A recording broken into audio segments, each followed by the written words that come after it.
This is Atomic Shinobi, and today I'm going to narrate third and final part of What If Kid Naruto Was Manipulated by Evil Kurama.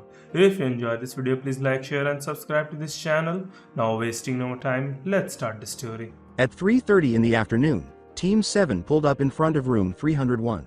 Numerous Chunin hopefuls were already gathered nearby, all of them observing the chaos at the entrance. Naruto also turned in that direction. An older leaf ninja with bandages on his face was mockingly addressing another on the ground. "Ha! You plan to take the exam with that? You should quit now, little kid." As the fallen boy wiped a trickle of blood from his wound, the other shinobi standing next to the door chuckled down at him. A voice pleaded, "Please, let us through," as a girl who was familiar approached the ninja obstructing the entrance. Naruto stumbled backwards after being struck in the face by a lightning fast punch as soon as she realized it was Tenten. "Hey!" The blonde squatted next to his friend after shouldering his way through the crowd that was watching the scene. "Tenten, you okay?" Despite a slight bruise already developing on her left cheek, she smiled and nodded as she looked up at him in surprise. He gazed at it, somewhat bewildered by its close proximity. That bruise didn't appear to be typical. Tenten gave him a very brief wink as if noticing his perplexity. "Oh," he uttered softly. "This wasn't real, then?" He noticed that the blood on the other boy's chin didn't seem quite right, too, and turned to face him on the ground. The one who had not quite hurt Tenten spoke up again, and he finally glanced up at the two shinobi in front of the door. He sneered as he said, "This is a kindness we're doing to you. The Chunin exam isn't easy. Even we failed it 3 times straight."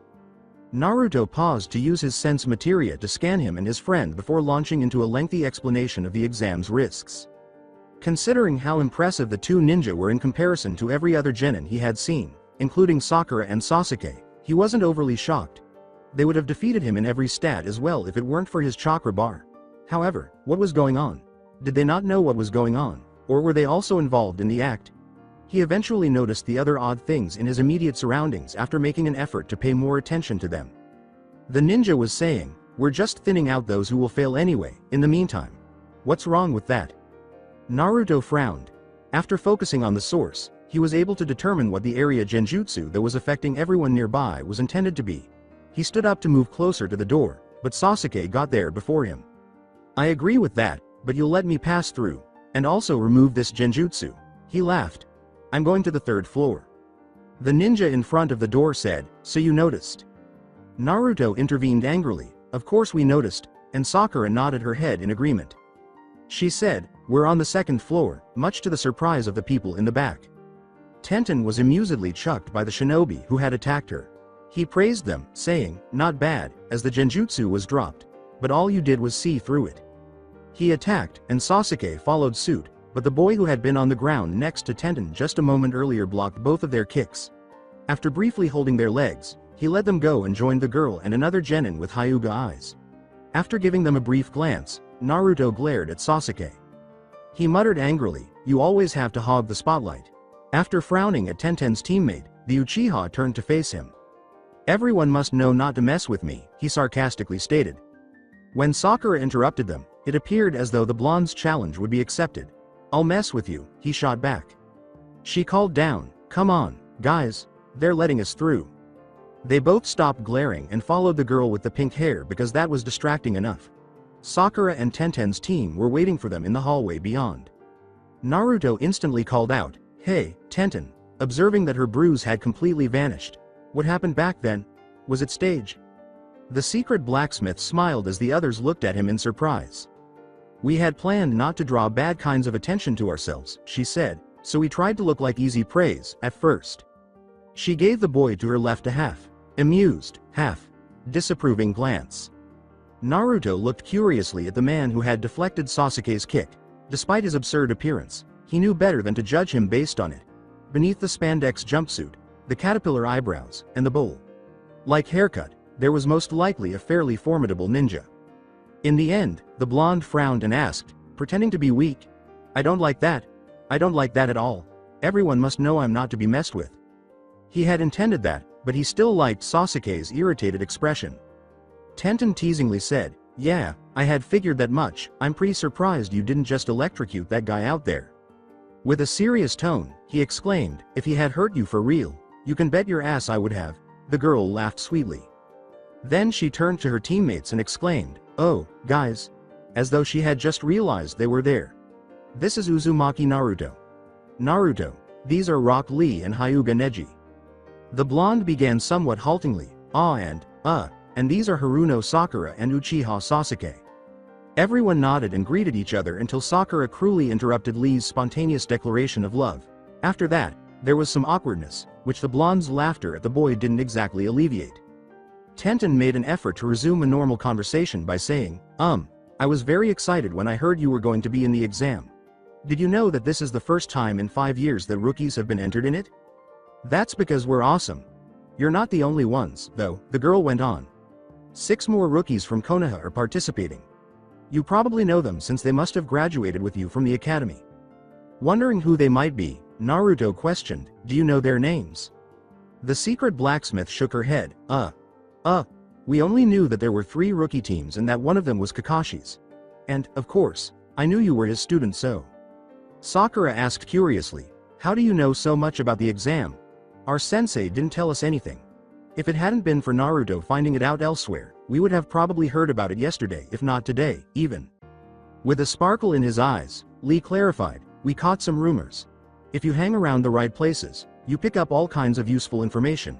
Tell you what, I'll take you to a very nice ninja bar after we're finished." Sakura arched her brows at the incredibly brazen and seemingly unrelenting boy. "No way." Naruto couldn't contain his laughter as Tenten's teammate let his head drop in disappointment. When Lee became irate with him, he covered his mouth with both hands, but it was hard to block out snorts. The blonde finally said, "I'm sorry," and raised his arms in a gesture of compromise. He looked over at Sasuke. "Does it look like this when I do it?" After giving it some thought, the Uchiha shrugged, every bit as pathetic. Naruto, still suppressing a smile, nodded, "Right." Sakura chose to explain after noticing that the other team was staring at them oddly. "Naruto's asked me out on dates since we were at the academy." "And you've never," Tenten started, leaving the sentence unfinished. "Of course not." Everyone saw Sakura's ashamed expression toward Sasuke, which he chose to ignore, as well as Naruto's instantly worsening mood. "Teme," he snarled. "Dobi," the Uchiha said on its own. The blonde complained, "Why couldn't you just stay home today? This exam would be so much better without you." "I should be the one to say that," was the sarcastic reply from the other. "You've still got time to run home and save yourself the embarrassment." Tenten cut them off in confusion as Naruto was about to respond, though it was unclear if he would use his fists or just his mouth. She shifted his gaze from them to Sakura and said, "You do realize that you can only participate in the exam as a team, right?" "What?" Slowly, as if waiting to see understanding in their faces, the secret blacksmith said, "You can only participate if in a group of 3. She didn't. Your sensei really didn't tell you anything, did he?" Team 7 posted a startled expression, a blink, and then one remark. "Oh.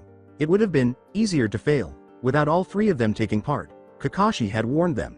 They had discovered another of his cryptic sentences. The jerk." Naruto uttered, "Individual choice, my ass, why did he lie to us?" Sasuke appeared to consider it for a while. It must be his usual crap about being a team and acting like one. Sakura sighed in frustration. "Oh, my god," she said, "he's obsessed. I bet he's prepared a speech for it, in the off chance that 1 or 2 of us get rejected because not everyone has come," Naruto replied. Exultantly, he pointed his index finger at Sasuke while lowering the left side of his head protector to conceal one eye. The Hite was put back in its normal position and he shrugged, saying, Told ya. You can only take steps forward as a team, suckers. Or something like that." Sakura laughed, and Sasuke even smiled a little. Tenten and her teammates were watching them with some suspicion, so they turned back to them.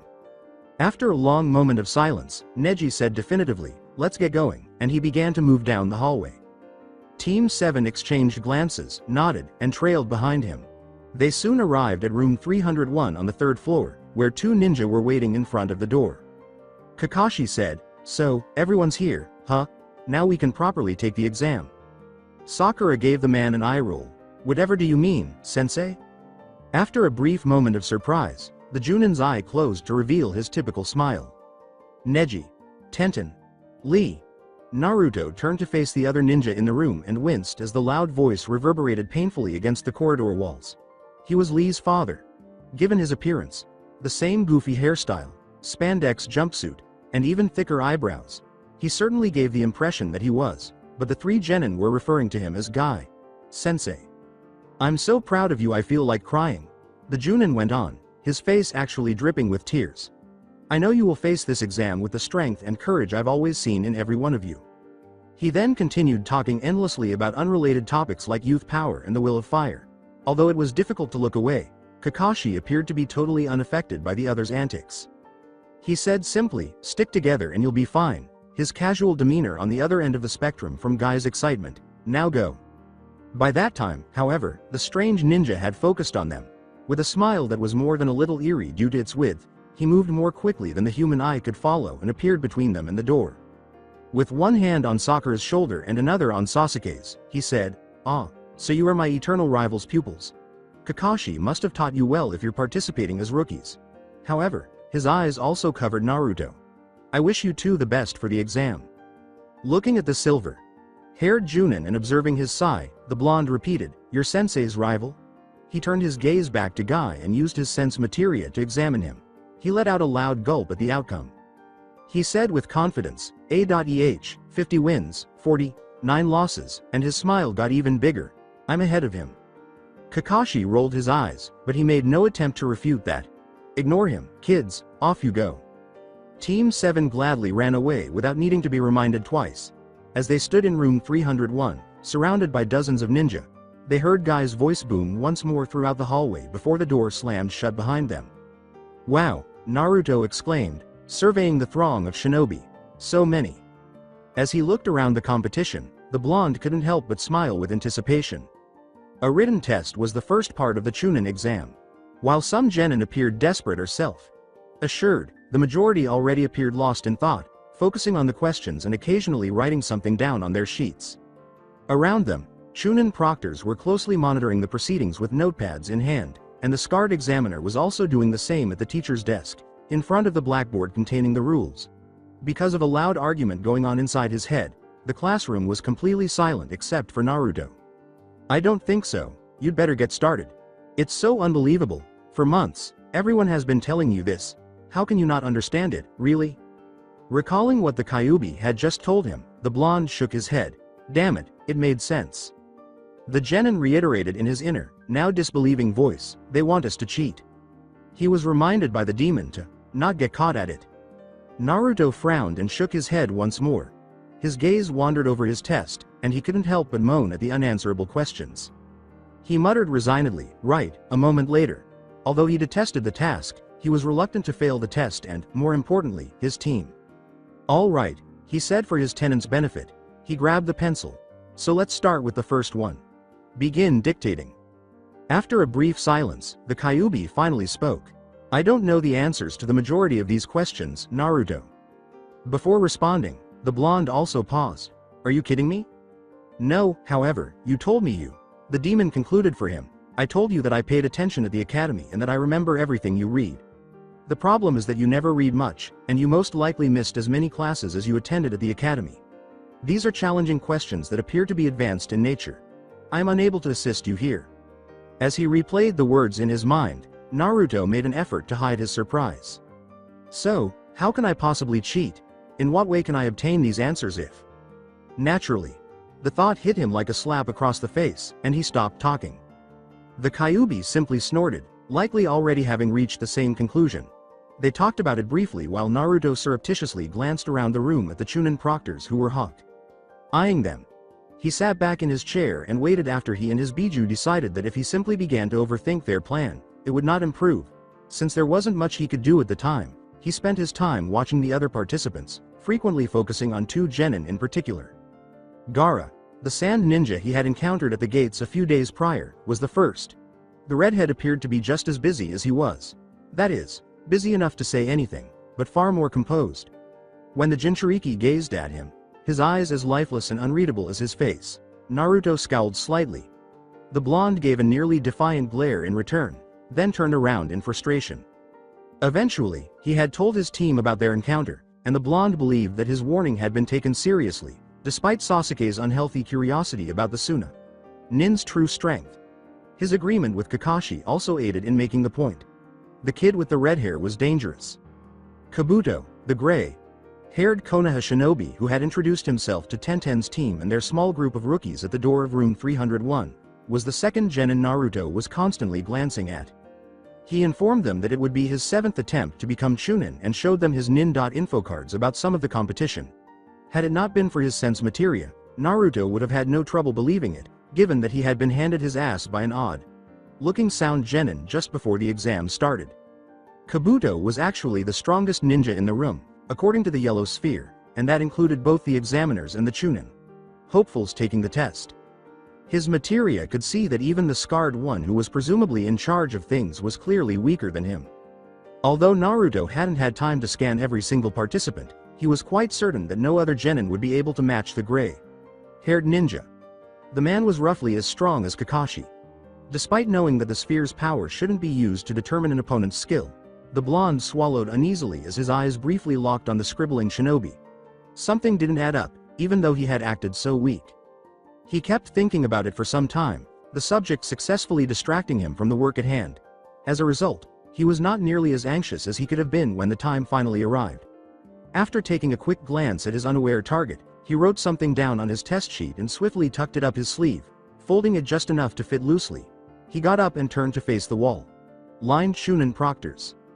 When he said, I need to go to the bathroom, his plan was finally put into action. Haruno Sakura turned her head to the left and attempted to glare Yamanaka Ino in the head as soon as she regained control of her body. Presumably to examine her test, the blonde had just had the audacity to use her mind control jutsu on her. When Ino.Pig simply grinned smugly, the pink-haired girl frowned even more and vowed to never allow the Yamanaka to do it again. But whatever, she told herself, controlling her temper. With the exception of the enigmatic 10th question, she had finished the test and was confident that she would receive a high score. She wasn't so sure about Naruto, but she was certain Sasuke would succeed too, either on his own or by cheating. When she glanced down a few rows at him, she saw that his seat was empty. For a second, her heart skipped a beat. Did he lose every point? Had he been cast out when Ino was dominating her? However, she and Sasuke would have also been disqualified. Then what?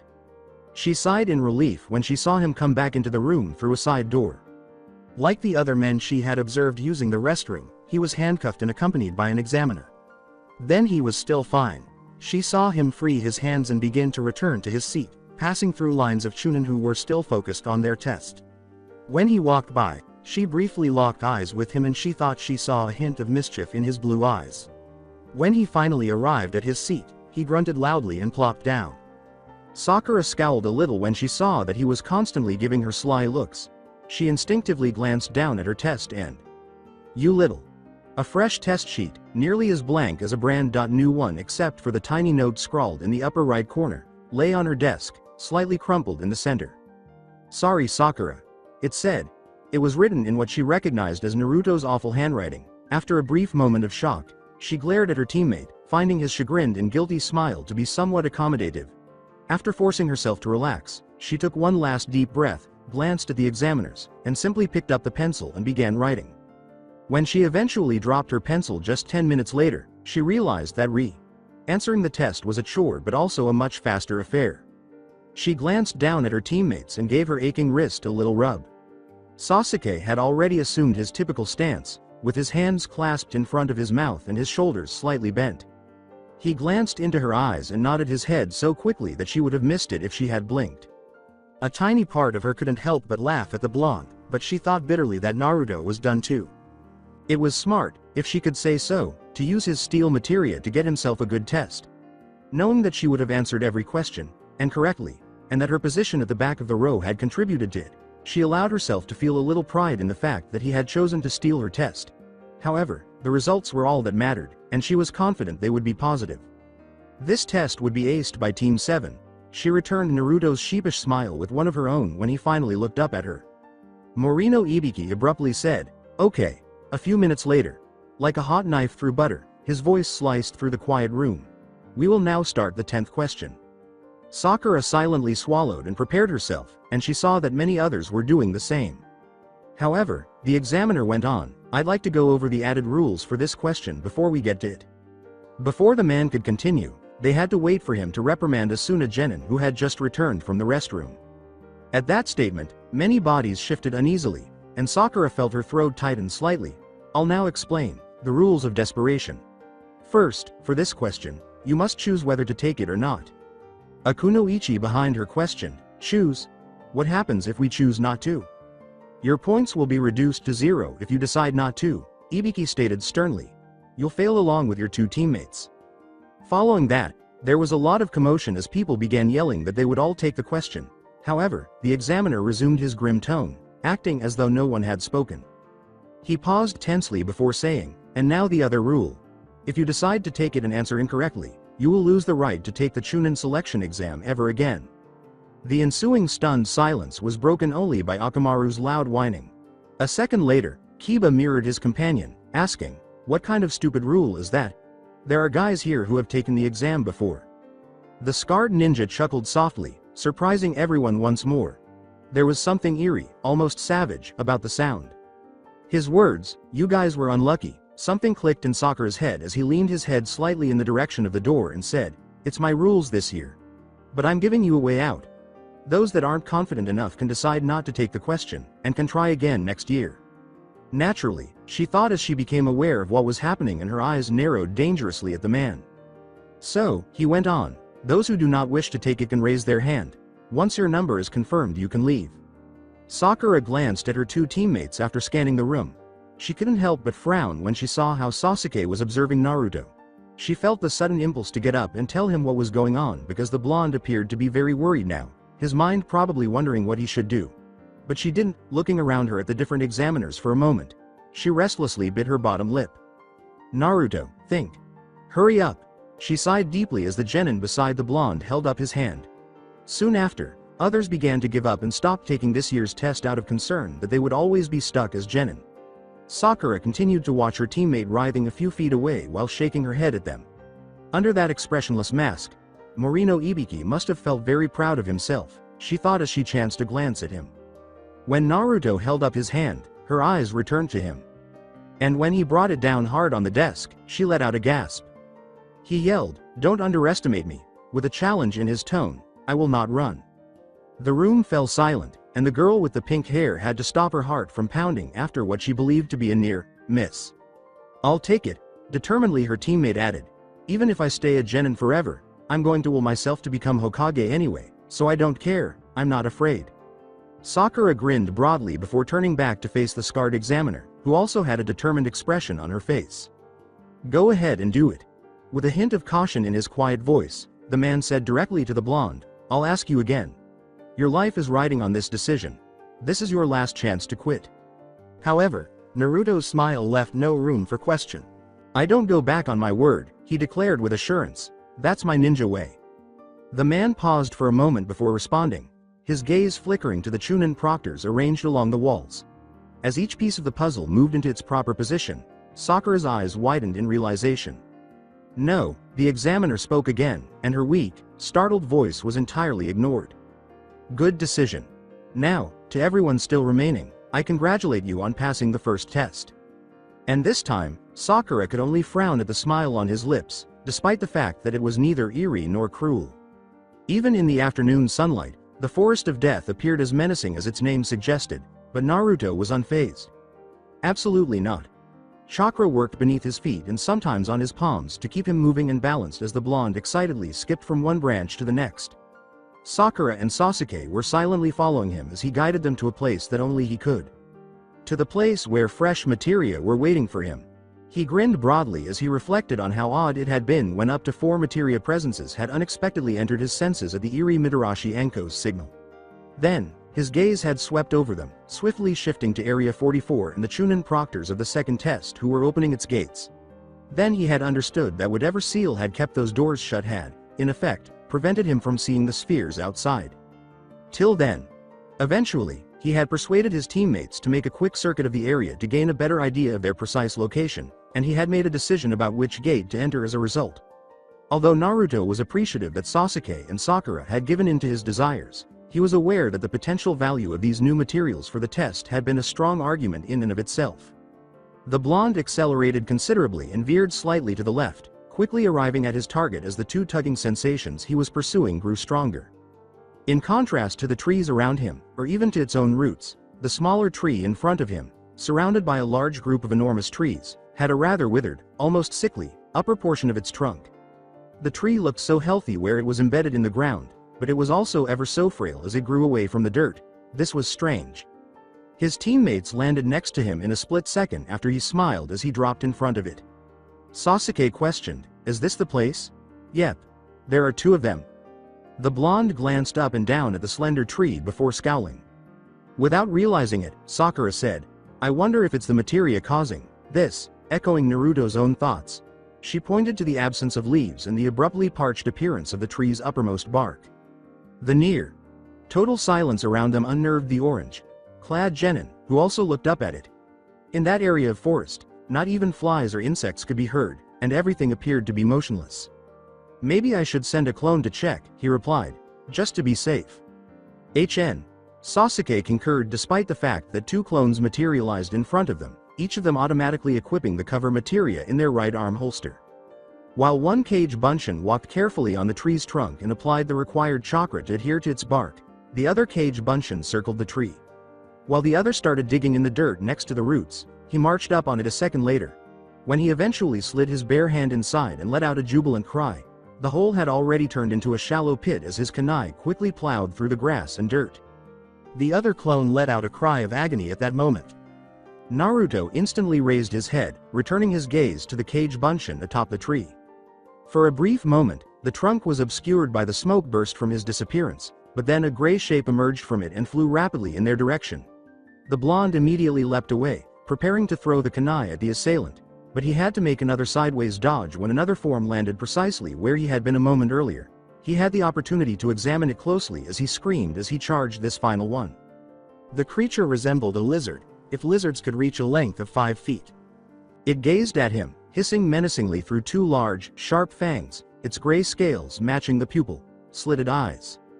Naruto kicked it on the neck with enough force to send it flying after blocking a quick sweep of its long tail. However, it quickly straightened itself, its short, sharp-looking claws firmly grasping the ground. However, before being attacked again, the blonde had enough time to form his favorite seal, and two clones were sufficient to repel the next attack and force the creature back, punching and kicking it. He swore a little at the sea of lizards that had surrounded them and turned to face his teammates. He called up chakra into his paired second-level all-enlightening materia, following Sasuke's example, who had just overcooked a lot of them with his great fireball. The ensuing thunderstorm reduced the army of reptiles to small, isolated groups, while the remainder simply fell to the ground and began to twitch wildly.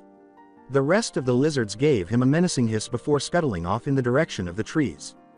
For a brief moment, Naruto watched them leave, perplexed by their swift retreat, as the creatures vanished as abruptly as they had appeared. He blinked owlishly for a few seconds before turning to see how his friends were doing. He called and asked, "Are you guys okay?"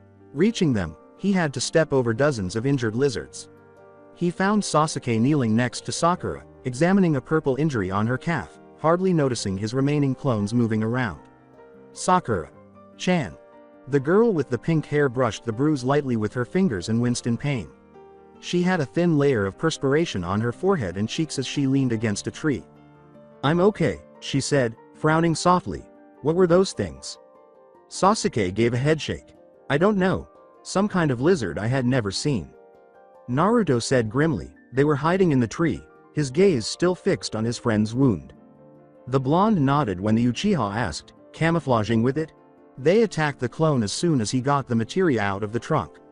It looked like they were protecting the sphere." He sighed. "I'm sorry, Sakura-chan." The girl instantly said, "It's all right," attempting a weak smile. A second later, it turned into a wince. "Can't you, heal me?" Naruto shook himself awake from his foolish daze. "Of course."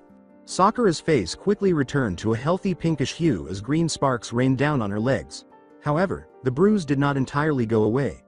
Only the actual puncture points were visible, and it was lightened to an angry red and shrunk in size. Puzzled, Naruto scowled.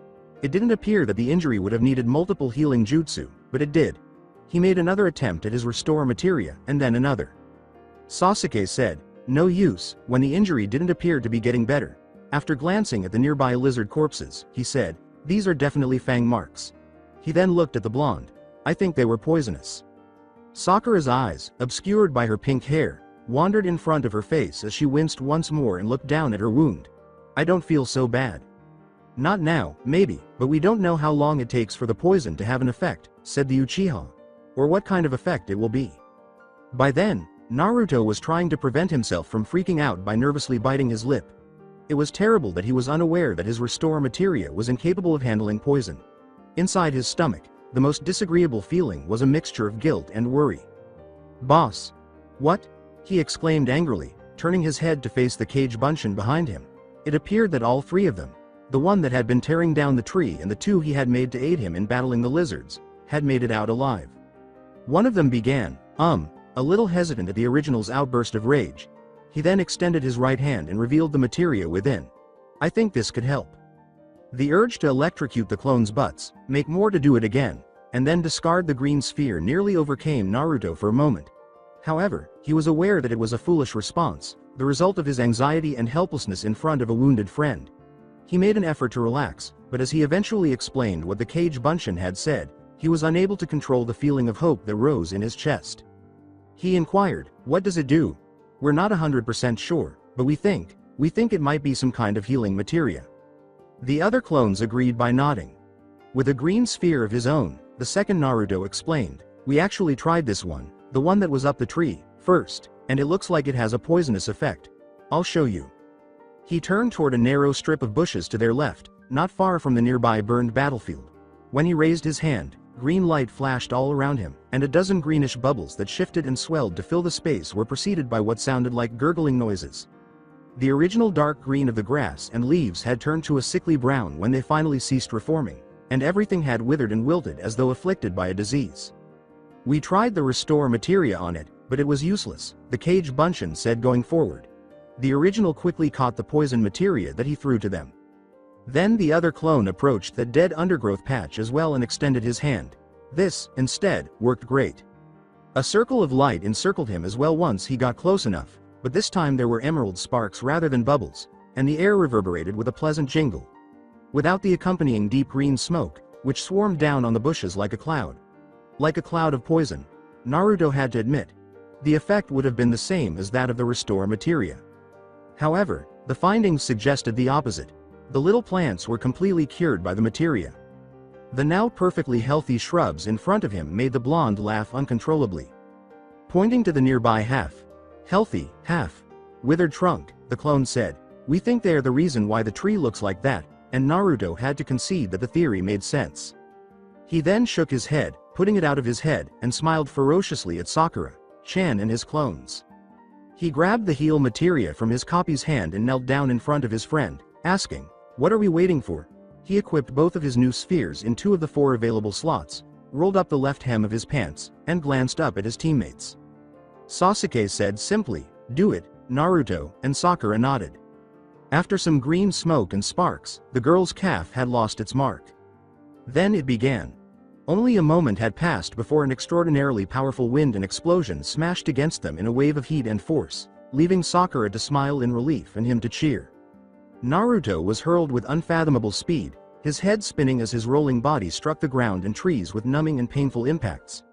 It took him some time to get his bearings after he finally stopped with a final crash against a hard, uneven surface, and the stream of memories of his defeated cage Bunshin didn't help either.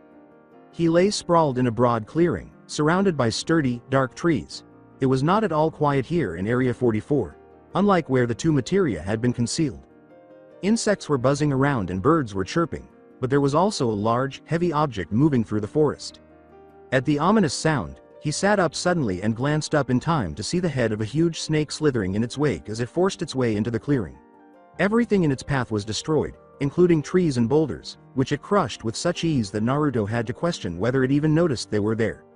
The thing before him could only be the queen and goddess of all snakes, if the creatures that had attacked them earlier could have been classified as overgrown lizards. And it was headed directly for him. Naruto stood up as fast as he could, ignoring the grating throb in his head, but the enormous snake was already above him. Its eyes attempted to pierce the genin as its forked tongue tasted the air. Huge was the only thing that came out of the blonde's mouth as he gazed at the creature for an eternity. The ninja found himself holding his breath in anticipation before acting, as if the entire forest had paused to watch what would happen.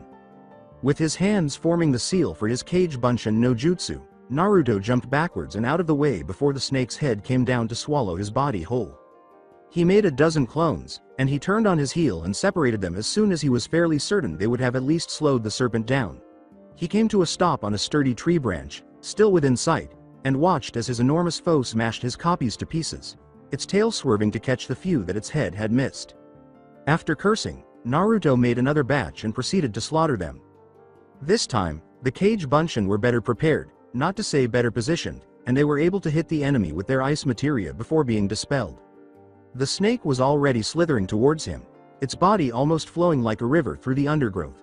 As the techniques hit it mostly on its body, sending ice shards flying everywhere, the creature hissed in discomfort and rage, but Naruto wasn't sure if it was irritated or hurt. The thing had not slowed down as it reached for him, and he could see no signs of injury. The blonde attempted to swerve through the trees as he fled once more, hoping to shake it off, but the snake just blasted through anything in its path and quickly caught up to him. Its mouth opened so horribly wide that it resembled a dark, bottomless pit, and its head lashed out at a terrifying speed, resembling a giant scaly whip. A second after narrowly avoiding it, Naruto was struck by the tail. Luckily, the blow was a glance, and even though it sent him flying through the air and finally hitting the ground, the genin knew he could have suffered a much more serious injury. Even so, he landed with a sharp pain in his left arm and shoulder, rolling a few more feet through the forest before he came to a clumsy stop. He stumbled up and continued to move, not slowing even a half step as he used the restore materia to heal his wounds, knowing that staying down would mean he was effectively dead. Even though some were finally seeing results from their jutsu, it was pretty obvious that they would never be able to defeat that opponent. He continued to send Cage Bunshin at the snake. The clones appeared to be able to give him some time, which was what he truly needed. It wasn't until he saw his teammates standing motionless in a clearing, looking terrified and more than a little bruised as they faced a lone shinobi that he realized he was running towards them.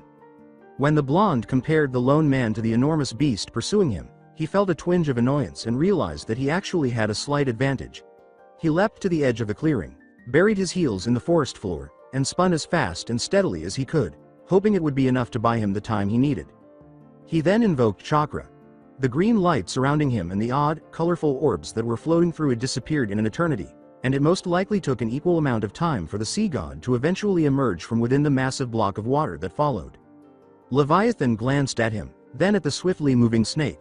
Later on, Naruto would vouch for the fact that the sea serpent raised an eyebrow at him, seemingly seeking confirmation. Additionally, as he hurriedly pointed at the approaching enemy, he would curse that his next command didn't sound high-pitched at all.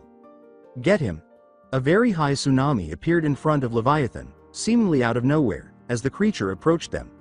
Leviathan turned his head and hissed his threat. Naruto had tested the materia in the Konoha forest after his return, so he was already anticipating that it would be much larger than the one created in the Land of Waves. Even though the sea god's attack was not enhanced by the ocean, it was still more than sufficient. Almost effortlessly, everything was swept away as a veritable wall of water struck the snake with the force of a freight train. For a few seconds, the creature writhed frantically against the current before giving up. Still, the tsunami rolled on, carrying its body and everything it came into contact with on its way out of their reach. Naruto exhaled a sigh of relief despite his panting. Thank you. Before Leviathan could vanish, he gave him a grateful nod, then turned around. While the foreign shinobi just stared, he discovered that Sasuke had used his ostentatious entrance to pull Sakura towards him. The blonde could now observe the ninja, identifying him as the eerie grass one with the long tongue, since he was no longer being pursued by a massive beast. Only when his teammates joined him at the edge of the clearing did he look away. They appeared frightened. What's going on here? Don't even consider fighting that man, Naruto, Sasuke urged, he's just on a whole other level. The ninja in question gave a menacing laugh in response. Looks like my pet snake lost to yours, Naruto.kun. The blonde yelled in shock and rage, that was yours. And then he realized how much the enemy truly resembled a snake. He stepped forward and gave the eerie shinobi a stern scowl. The Uchiha hissed at him instantly, placing a hand on his shoulder and holding it tightly. Don't. What are you? The orange-clad genin stared down at the fingers piercing his flesh in agony, not finishing the sentence. They trembled. Naruto looked up into Sasuke's eyes, feeling more than a little uneasy. Just check on him with the sense materia. What? Just do it, okay. After scowling at him, Naruto returned his focus to the lone man standing in the center of the clearing. He watched as vibrant bars of various sizes appeared all around him without even realizing it. And then unnaturally lengthened. He felt a chill of fear creep up his spine as his eyes widened in surprise at what he saw. After all, it appeared that Kabuto was not the most formidable ninja taking the Chunin exam. The man before him had the Hokage's strength. As he watched the Dobi's face lose its color, Sasuke couldn't help but feel a chill creep up and make his hands shake, wondering what the blonde might have seen. Although he had always known that the grass ninja they were up against was on a whole different level than theirs, it was still terrifying to see his reaction after Naruto's sense materia confirmed it. He would have likely missed the Dobi's attempt to conceal the tensing of his shoulders and the slight shift in his body weight if he hadn't been wearing the Sharingan. Returning his gaze to the adversary, Sasuke studied him for a long moment before making a choice. He deactivated the Sharingan and grabbed the Heaven Scroll from a pocket of his jacket, shrugging off the last remnants of the attack that he and Sakura had endured at the hands of the Killing Intent. He took a swallow. "Here's our scroll," he said, gasping against his parched lips. He raised the item for the enemy to examine. "We will give it to you if you leave us alone." Naruto appeared to be shaken out of his daze by the sentence. He yelled, "What?" and stepped in his direction. "Why would we give the scroll to the enemy? What the hell are you doing?" Sasuke actually snarled at the blonde's foolishness, his fear and uneasiness giving way to a wave of annoyance and rage. He moaned, "What am I doing? I'm saving our necks, retard, that's what." His teammate angrily exclaimed, "Saving our necks before they can even be in danger, and by making us fail. That's a great plan, Teme, really a great plan." To which the Uchiha replied, "We wouldn't fail, Dobi, we just need to take 2 other scrolls instead of 1. Naruto's protest was temporarily halted by that. His eyes widened as he finally asked, "Are you sure?" He pointed expectantly at the grass shinobi and said, "What if? What if this is just another trick? Like the one in the first test?" However, the man merely appeared amused by their conversation. "That guy is too strong to be a genin. What if he isn't? What if he's an examiner in disguise, like those who knew the answers to the written test?" Now was Sasuke's moment to pause. He considered it while glancing from his teammate to the adversary. Sakura appeared to be thinking about it as well. Muttering softly, "It could be," she said. "This second test is a field simulation of a message. Delivering mission. That Proctor woman said so herself." Naruto gave a quick nod. "Exactly." Sakura turned back to the ninja and said, "As Chunin," she added more confidently, "we will be asked to handle classified information, hence the rule about not opening the scroll and reading its content. But surrendering it to the enemy is actually far worse than that. This could be a trick to see if we're willing to protect the information when threatened." Sasuke muttered uncertainly and noncommittally, underneath, huh?" To see if he would support their theory, they all turned to face the lone man, but all he did was cackle slowly, and even his laughter had a snake-like quality. He finally said, "That's quite amusing and smart," his dark eyes penetrating each one with amazing intensity. "However, you are only half right. True, I'm not really a genin participating in this exam. But I'm not an examiner in disguise, either." Sasuke heard the distant rushing of water in the ensuing silence, which was a relic of Naruto's summon. Nervously, he swallowed and fumbled with the scroll for a moment before returning it to his pocket. Now it was a worthless negotiating tool.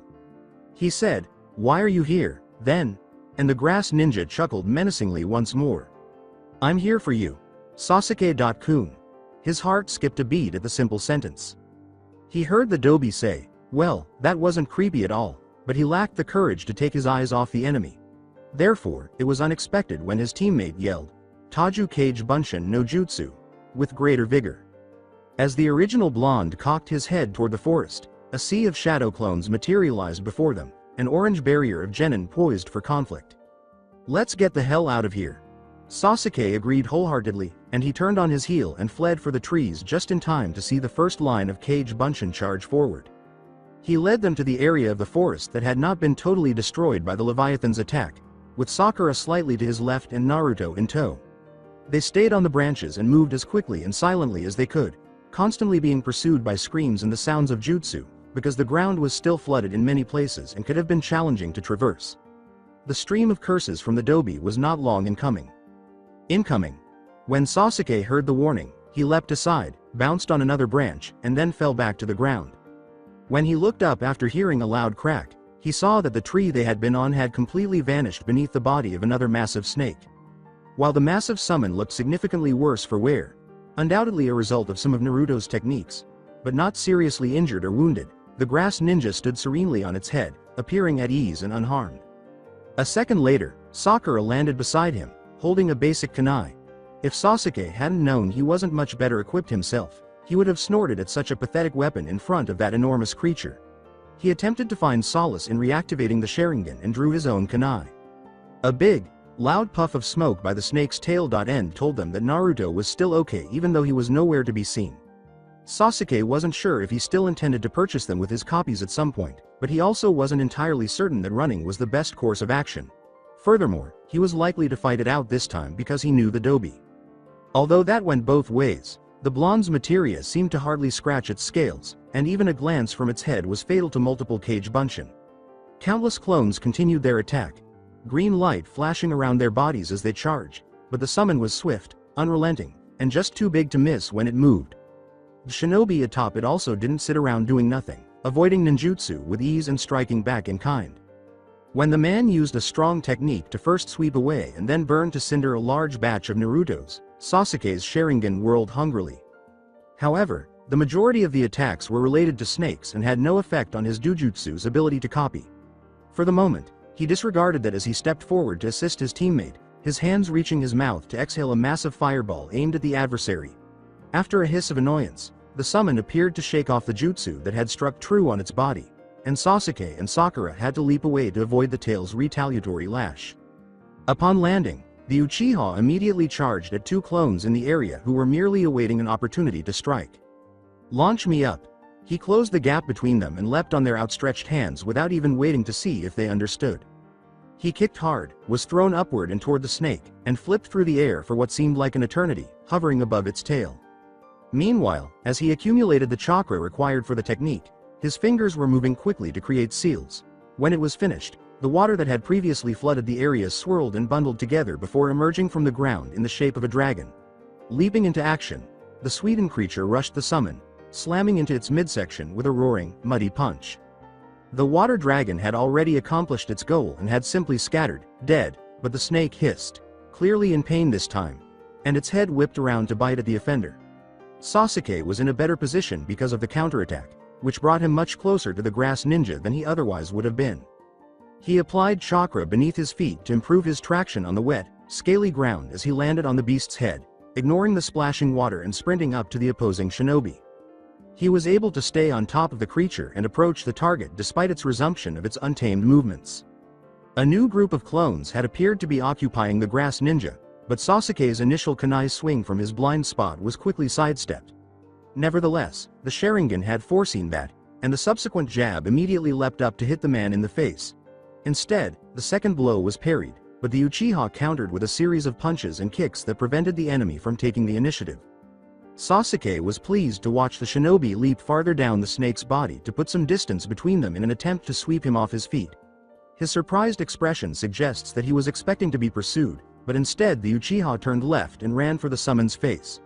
Before the creature even realized it, he stabbed one of the weapon's four sharp ends deep into its left eye with the Fuma shuriken he was holding in his holster. The snake raised its head, thrashing wildly and hissing like never before as the blade sank into the yellow surrounding the pupil, a surface that was far softer than its scales. The successful hit and the creature's moment of hesitation fueled the attacks of the clones that surrounded it, who cheered at the sight.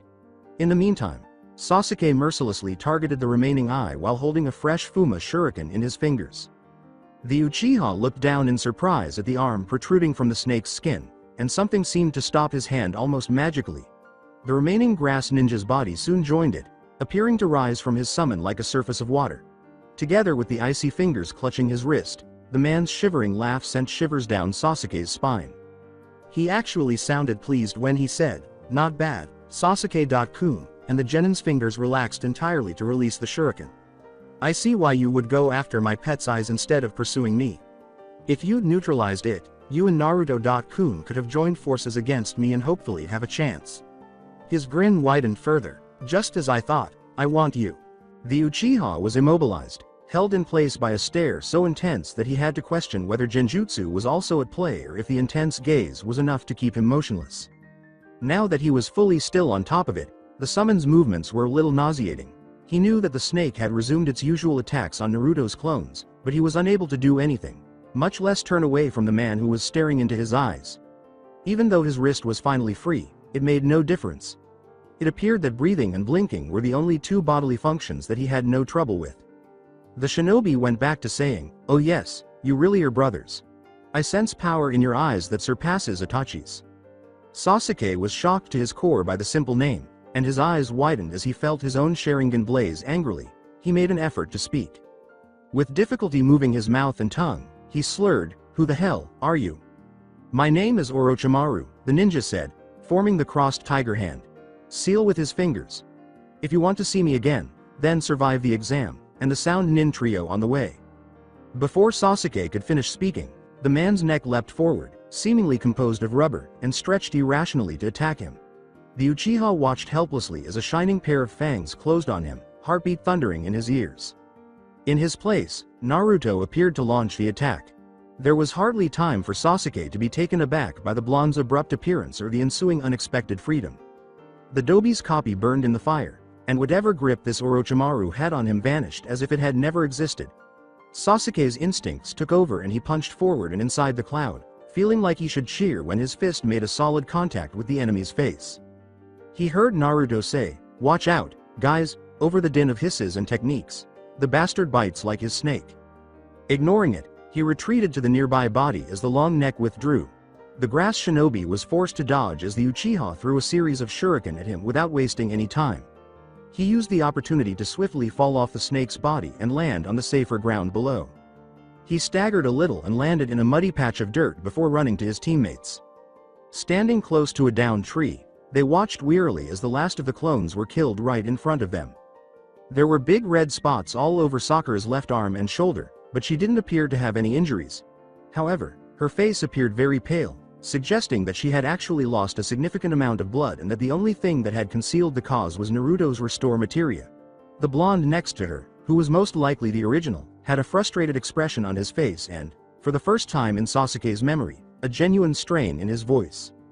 He's a freak," he said softly during his pant. He rolled up his right sleeve almost involuntarily and dropped what appeared to be shards of rock onto the floor. Sasuke saw that as an indication that one of his materia had been upgraded. He assumed it was the ice one because he knew it was next in line. "That snake is tough." Sasuke nodded his head in agreement, though he wasn't sure if he was referring to the snake or its master because, to be honest, it applied to both of them. "Teme, you've got one more of your thingies, there." He took his eyes off the enemy for a moment and glanced at the Dobi in surprise. In the midst of the battle and the frenzied moment, he hadn't really felt it, but now that he thought about it, he could sense a shift in how he saw the world. He had gotten better at jujutsu. Before concentrating on the issue at hand, he let a sliver of pride twist his lips. "HN." Sakura spoke up, her voice trembling slightly. "N. Naruto, can't you summon Leviathan again? If only we could get rid of the summon." The orange-clad genin scowled, focused, and then let out a loud sigh, lowering his shoulders in exhaustion. "Not yet, downtime is still up." In a weak voice, the girl asked, "What are we going to do?" The grass ninja chuckled eerily, as if in response. The three of them were the only cage bunshin left standing in an area that had been covered in vegetation just a few minutes earlier but now appeared to be a smoldering desert with no living things. Where high, hot flames were licking up at the sky like flickering tongues. Columns of smoke were rising from all sides, and trees had fallen everywhere under the weight of the snake or the power of ninjutsu. The demolished battlefield echoed with the sound of the enemy's laughter. Very entertaining, I must say. In strange contrast to the summon's one-eyed glare, he grinned with amusement. The shinobi stepped off gracefully, looking completely composed despite all that chaos, as the creature lowered its head towards a nearby rock. If Sasuke hadn't been so angry and, for the most part, so scared, he would have likely felt proud of the swelling on his tanned face. When the ninja touched his pet and dispelled it, he was totally unprepared. His realization that his body's muscles were once again not responding to his commands shocked him even more. Sakura's gasp and Naruto's muttered cry, "Ah, I can't move," confirmed his suspicions. He attempted to speak as well, but all that came out of his mouth was a gurgling noise. Orochimaru chuckled and moved in their direction. His tongue shot out of his mouth like a snake's, flicking out to lick his lips. The appendage vanished from the corner of Sasuke's eye, and he was unable to even turn his head to follow it. "Wah!" Naruto muttered angrily, his mouth half shut. "Let go of me." The blonde, who appeared to be hanging upside down and defenseless, was now directly in front of the ninja. The Uchiha could only see his face, which was filled with anger, but he was completely immobile and could do nothing. The grass shinobi whispered, "Just as I thought," as he looked closely at the dobi. "You are him." His teammate, straining to continue, commanded, "Put me down, you bastard." Naturally, he was disregarded. "Oh, my, the seal is visible and it's..." The man paused until he finished speaking. What are these?" A brief pause was followed by a rustle of fabric and a soft click. Sasuke saw only Orochimaru's hands, holding a round stone between them, reach out for something and then pull back. Naruto had it as one of his materia. The blonde yelled, "Don't," and utterly jumbled the next words. This time, there was a hint of panic in his voice. As he examined the sphere carefully, the ninja rotated it. No, he began creating seals with one hand at a pace that would have made Haku blush. Interesting. "Give back." A slow smile began to spread across his tanned face as he glanced down at the still dangling dobi. He put the sphere in his pocket. I'm afraid I need to borrow these little rocks of yours, Naruto-kun, he replied. "Just for a while." But a deep, rumbling growl escaped the blonde's throat as his hands extended for the materia holsters. "Give it back." Sasuke was shocked by the ensuing chaos. Orochimaru's face was torn off by a red chakra-clawed hand that sped toward him faster than even his Sharingan could see. He was shocked to discover that the grass ninja was amazingly alive, even as he watched that monstrous mass of skin collapse to the ground. No, forget about that. He was all right. His tongue had returned to its normal size and proportions as he leapt backward and out of reach. As if that hadn't been merely a mask, the destroyed face had been replaced by a new one, rather than the large volume of blood one would have anticipated. His features were sharper, more angular, and he looked very pale now, like a porcelain doll. Even Sasuke's punch's swelling complement had vanished as if it had never been. However, the dark eyes were identical. The Uchiha looked on in fear as Naruto got back up, seemingly unhindered. Though not as drastically as Orochimaru, he had changed enough to catch him off guard. His nails were longer, his whisker lines were more noticeable, and his pupils were slitted. He exuded a sense of power that was wilder and less restrained than the red claw that had previously attacked the grass shinobi. Sasuke was taken aback by the latent killing intent that overcame him, even though the majority of it appeared to be aimed at the enemy ninja.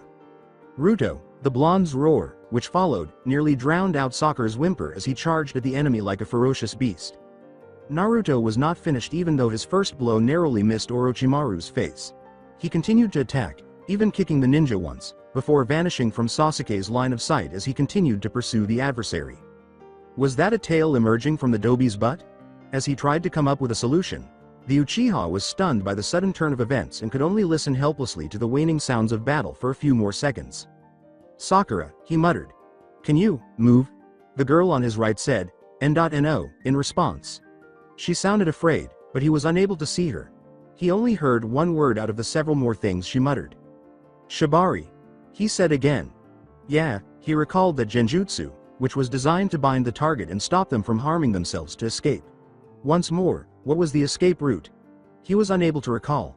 Although he was unable to move his center of mass or weight, he attempted to take advantage of the discomfort of the position he had been locked into. He considered biting his own tongue or lip, but his mouth refused to cooperate. At Sakura's incomprehensible response, he felt like yelling, "What do we do? What?" She tried, breathing, once more in the middle of an inexplicable situation.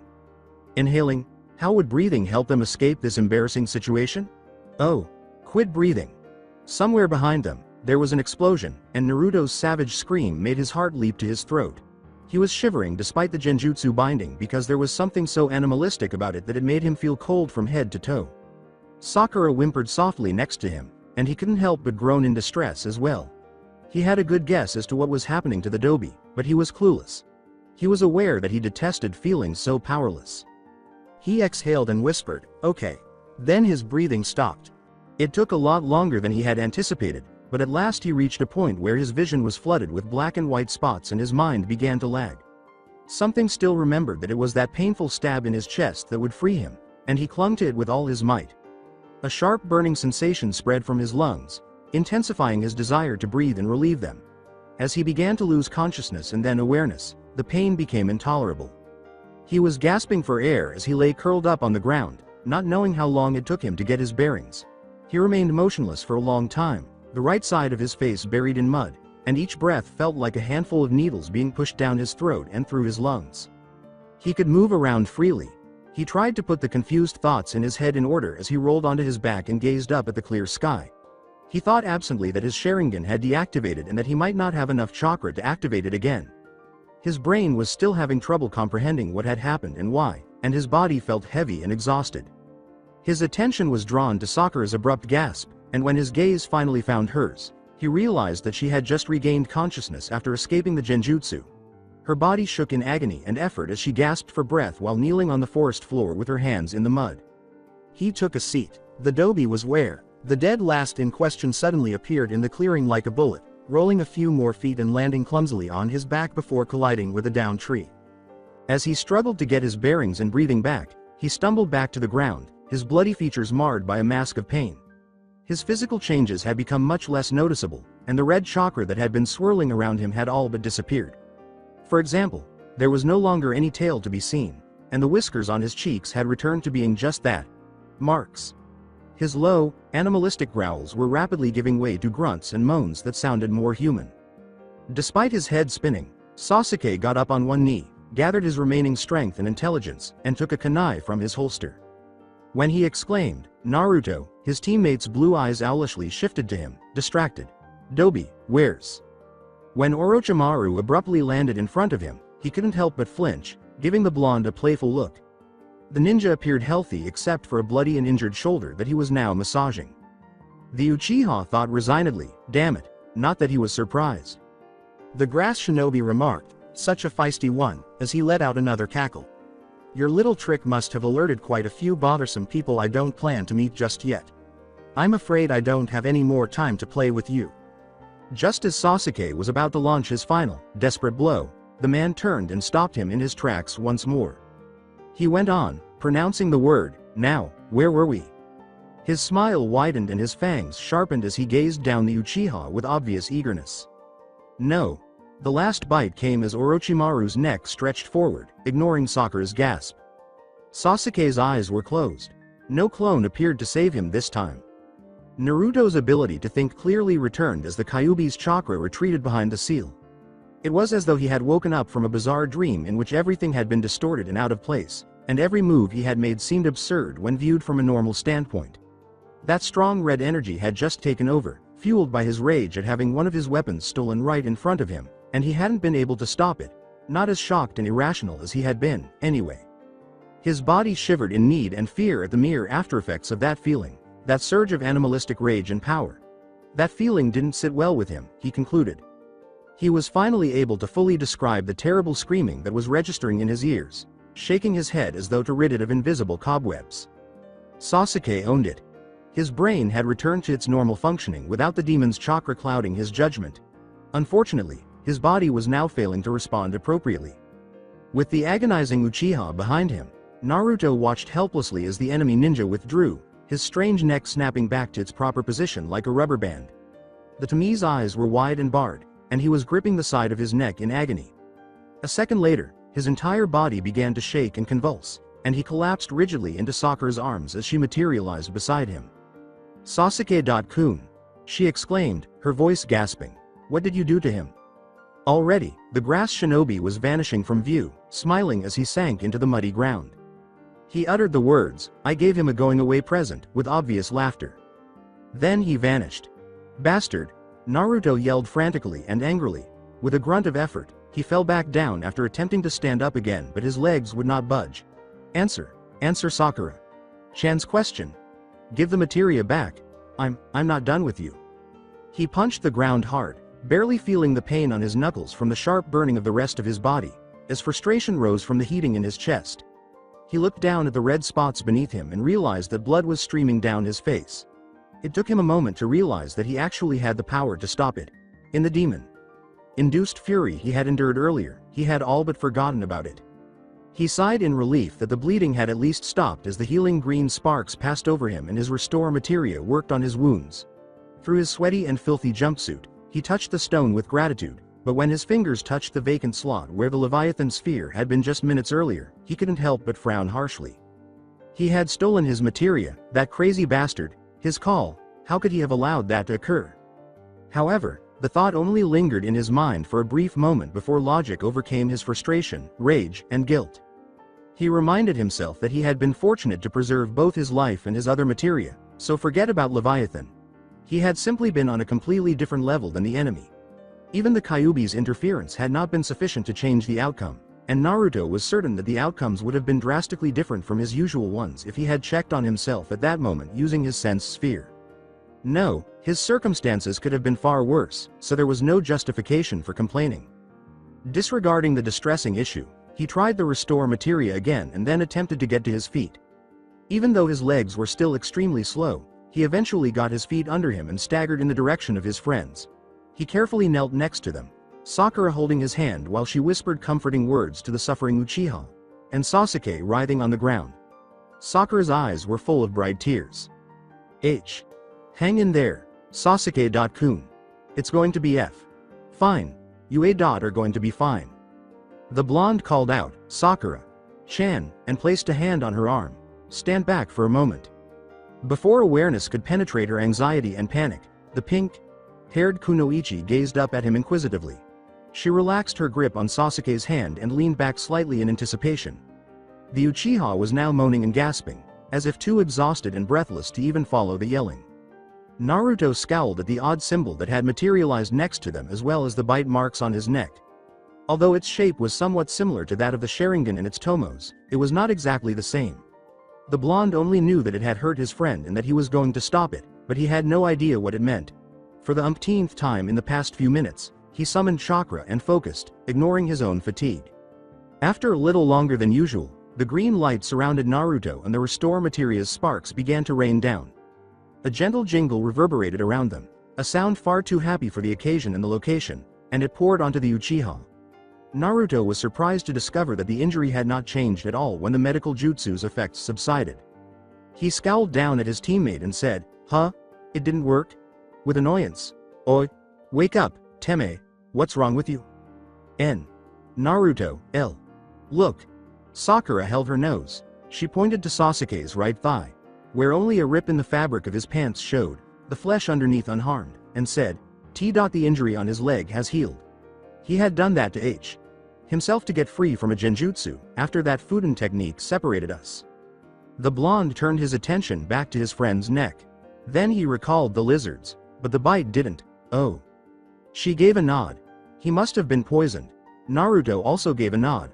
All right, leave it to me, Sakura-chan. He inhaled deeply before gathering chakra once more.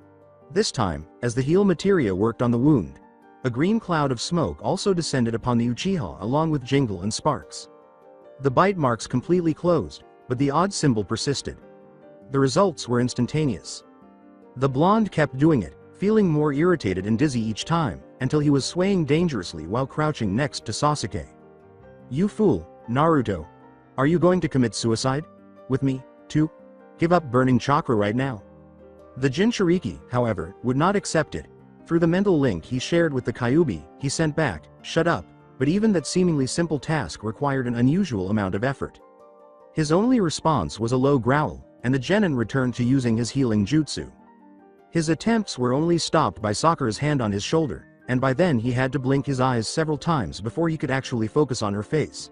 He was exhausted. He had never experienced it before, at least not to this extent. However, he did not believe that he had ever used so many materia at once or produced so many clones in such a short period of time. Furthermore, he had never used the Kyuubi's chakra to defeat a monster ninja of the cage level. The seemingly straightforward idea seemed unattainable, but he was exhausted. Naruto, stop it, the girl with the pink hair yelled. The blonde reasoned that she appeared more calm now, partly because Sasuke had stopped gasping and groaning and had gone to sleep. I don't know what that thing is, but it's not going to disappear. Let go. After a moment of hesitation, he complied, appreciating the exit.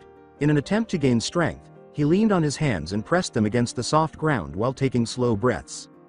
Are you okay? She whispered to him. What happened before? Was that the Kyuubi? Red memories suddenly came to the forefront of Naruto's mind as he nodded silently. Yeah. I didn't mean to. I got so angry I unconsciously drew from his chakra reserves, he said. He lowered his gaze and stared at the mud slipping between his clenched fingers, saying, he had warned me about it in the past, but I wasn't exactly thinking straight when it happened. It was overwhelming. But you're okay now, right? He was able to quickly pick up on the desperate tone in her voice and gave her a comforting smile. Yeah, I'm totally fine. He paused, let me rest for a minute. He sat down properly, stretching his legs and concentrating on breathing in and out in a regular rhythm, being careful not to hit Sasuke. He closed his eyes to protect them from the fading light as the pain in his limbs subsided to a manageable level. We need to get out of here. He was startled out of his accidental sleep by Sakura's voice. He had fallen asleep without even noticing, but he assumed that not much time had gone by because she was sitting with Sasuke's head on her lap, exactly as he had left her. The sun also didn't appear to have moved much. We're in the open and vulnerable, she added quietly, we can't stay here. After agreeing and taking a dizzying look around, Naruto pushed himself to his feet and gave himself a vigorous slap on the cheeks before he could think of another reason to go back to sleep. His words were, damn, as he accepted the stinging, being tired sucks. As she got to her feet, Sakura appeared to smile a little. Welcome to my world. After giving her a smile, the blonde knelt down to lift Sasuke. He turned to the kunoichi and slung him on his shoulder, grunting with the effort. Ready, he exhaled. I'll help you. No, he cut her off. Leave this to me. It's better if you take point and look out for any trouble. I'm not feeling, great, right now. She hesitated, silently biting her lower lip, and he gave her a feeble smile. They then began to walk after she turned around. Let's go. They could not have stopped for more than 5 minutes. Sasuke's face was drawn and even paler than usual as he moaned once more. Assuming that the transport had been the issue, they laid him down to rest beneath a tree, but after a few more minutes, when his condition seemed to only get worse, they couldn't help but reconsider. Sakura's eyes were watery as she harshly whispered, what has that snake done to him? Naruto gave a headshake. He was stretching against a tree to make the most of the break, but he was also looking at the Uchiha with concern. He shook the boy and practically crawled the few feet between them. He called softly, Oi, Teme, and then louder, Teme. He waited a moment for Sasuke to respond, but all he got was a pitiful groan. Then, before he could decide otherwise, he used his heal materia once more, pushing against his own fatigue. Sakura called out, Naruto, but the tone was hardly admonished. As the green cloud and sparks vanished, she looked down with hope. Once again, the Uchiha was sleeping soundly.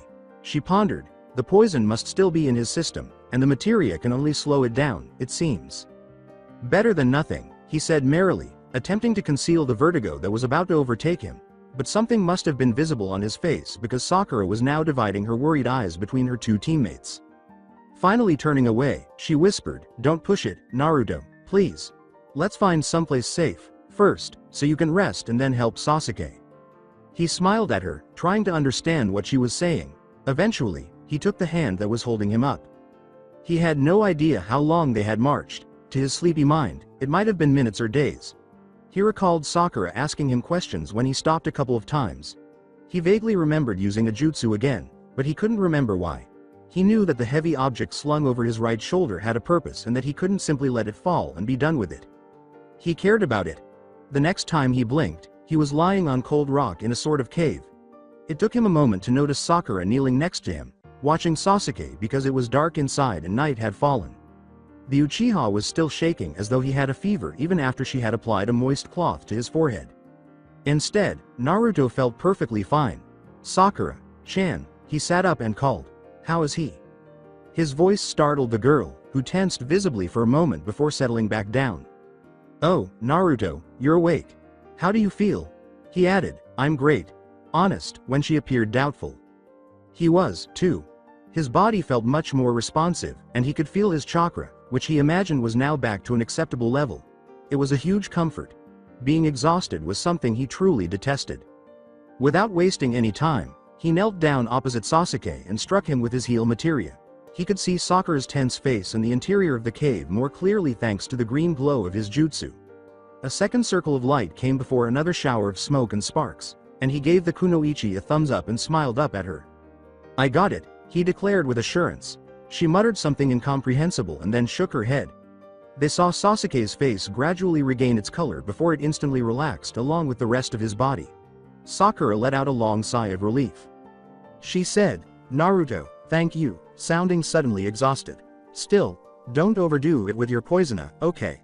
I don't think I could take it if you went back to that drunken zombie state." Naruto blinked. Drunken zombie state? Poisona? She gave a small snort. She leaned back against the cave wall and reached up to rub her left shoulder, saying, "I guess you don't remember." She was undoubtedly still sore and stiff even after Naruto had closed the gash the snake had caused there.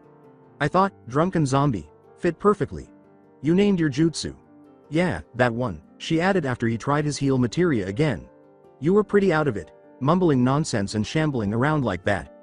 You named it Poisona. I have no idea why. You were very insistent about it, though." The blonde blushed slightly, relieved that the green light of his technique had gone out and that the area was now completely dark. He sounded as though he had lost his mind while traveling to their shelter. Walking was hardly in his memory. He made the decision to shift the topic. "Did the bastard wake up at all while I was out?" He smiled sheepishly at Sakura's half-hearted glare, even though she didn't seem to have the strength for a full-fledged one. She didn't stay up long, though, shaking her head and lowering her gaze to their sleeping teammate. She said, in a tiny voice, "He's gotten worse while you rested," as though she was truly scared to wake him. She forced a smile, and Naruto had to question whether it was genuine. The pain came back, with a fever this time. "It has only gone up since we got here. But Poisona is going to help him. He'll be fine soon, won't he?" He agreed without making her wait a moment. "You can bet on it. He'll be back to brooding as normal before you can say, materia." When he finally realized something, his next badass statement froze on his lips. Upon exiting the cave, he glanced to the opposite side, where the stone walls vanished into the shadows. He blinked his eyes at the black passage carved through the rock, wondering how deep the place was really. Puzzled, he said, "Sakura-chan? Did I create a clone before I came to?" "A clone? In the condition you were in? Thank God, no?" He frowned as she did. He yelled, "Then why is there a... Holy shit!" He leapt to his feet, startling her with his sudden height. "How the hell did we get here?" With alarm, she questioned, "What's wrong?" She already had a kunai in her hand. "What's the matter? Are we in danger?" "What? No, sorry, it's just that." "This," he asked, controlling his shock before trying again. "There's a materia here." She appeared momentarily perplexed. Then she lowered her weapon as a flash of understanding appeared in her eyes. "Oh, that makes sense." Another question from Naruto was, "How did we get here? Did we stumble here, by chance?" She sat down once more and remarked, "Stumble? Sounds about right. You were the one who led us to this cave.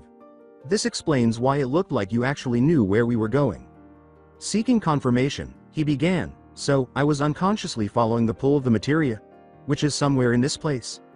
She gave a shrug. "Seems like it," he exclaimed. "That's freaking awesome." Sakura winced as his loud voice reverberated through the small space. He softened his tone and grinned remorsefully. "Sorry." Almost immediately, she looked away, dropping the slight glare. "It's all right. At least one of us will come out of this nightmare with something good." That made him frown a little, and he hesitated only a second before he spoke. "It's not that bad." "Yeah, right."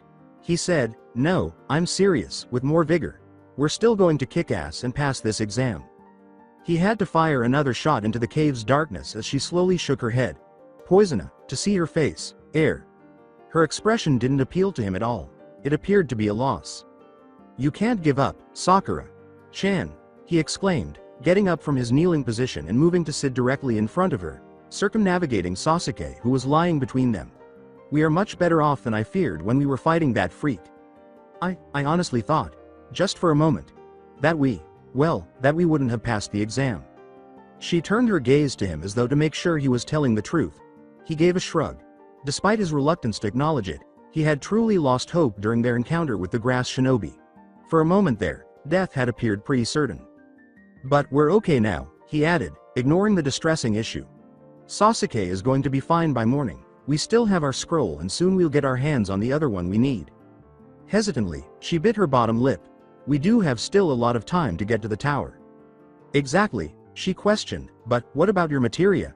The one that got stolen? Which one was it?" Naruto remembered his missing summon, and his face darkened slightly. He moaned softly, Leviathan, but it took him hardly a second to transform his frown into a resolute one. He gazed directly into her eyes. The green glow of poison illuminated Naruto's grin, which turned feral. Sakura-chan, I swear to God, I'm going to get it back if it's the last thing I do. Maybe not now or even soon. But I'm going to get stronger. And then I'm going to find that freak and take what's mine. Believe it. He sent a clone to retrieve the materia that was hidden somewhere down the cave after beaming at her when she appeared to be somewhat cheered up. However, she had returned to her previous grim expression when he looked at her after using his healing jutsu for the umpteenth time. She said, that ninja, and it was obvious from her sour expression who she was referring to. She frowned as she looked down at their sleeping teammate and asked, what do you think he meant when he said he was here for Sasuke? He could have easily killed him. Was poisoning him his plan? After giving it some thought, Naruto shook his head. I don't know, Sakura-chan. He went out of his way to put that mark on him. I wish I knew what it was. He said, Kakashi is going to get rid of it as soon as we tell him, with a tone of resolve in his voice once more. He reflected on the outcomes of his application of sense materia to the snake, freak. If not him, then the Hokage certainly will. To his astonishment, the girl's voice did not sound at all relieved by those words. He couldn't quite see her face, but her eyes were gleaming in the cave's darkness. Sensei is going to help Sasuke. You are helping him right now. What am I doing? What does that mean? You are helping us. We're a team and I'm useless. The harshness of the statement reverberated against the stony walls during the ensuing quiet. Naruto was about to respond after he had recovered from his surprise when she went on. I'm always in the way, needing to be protected. You guys got hurt because of me, because I can't do anything good. I'm no good. That's not true, Sakura-chan. Yes, it is, was her response. With her hands clenched into fists at her sides, she hurried to her feet. We've been in this forest for a few hours, and if it hadn't been for you I would be lying dead somewhere.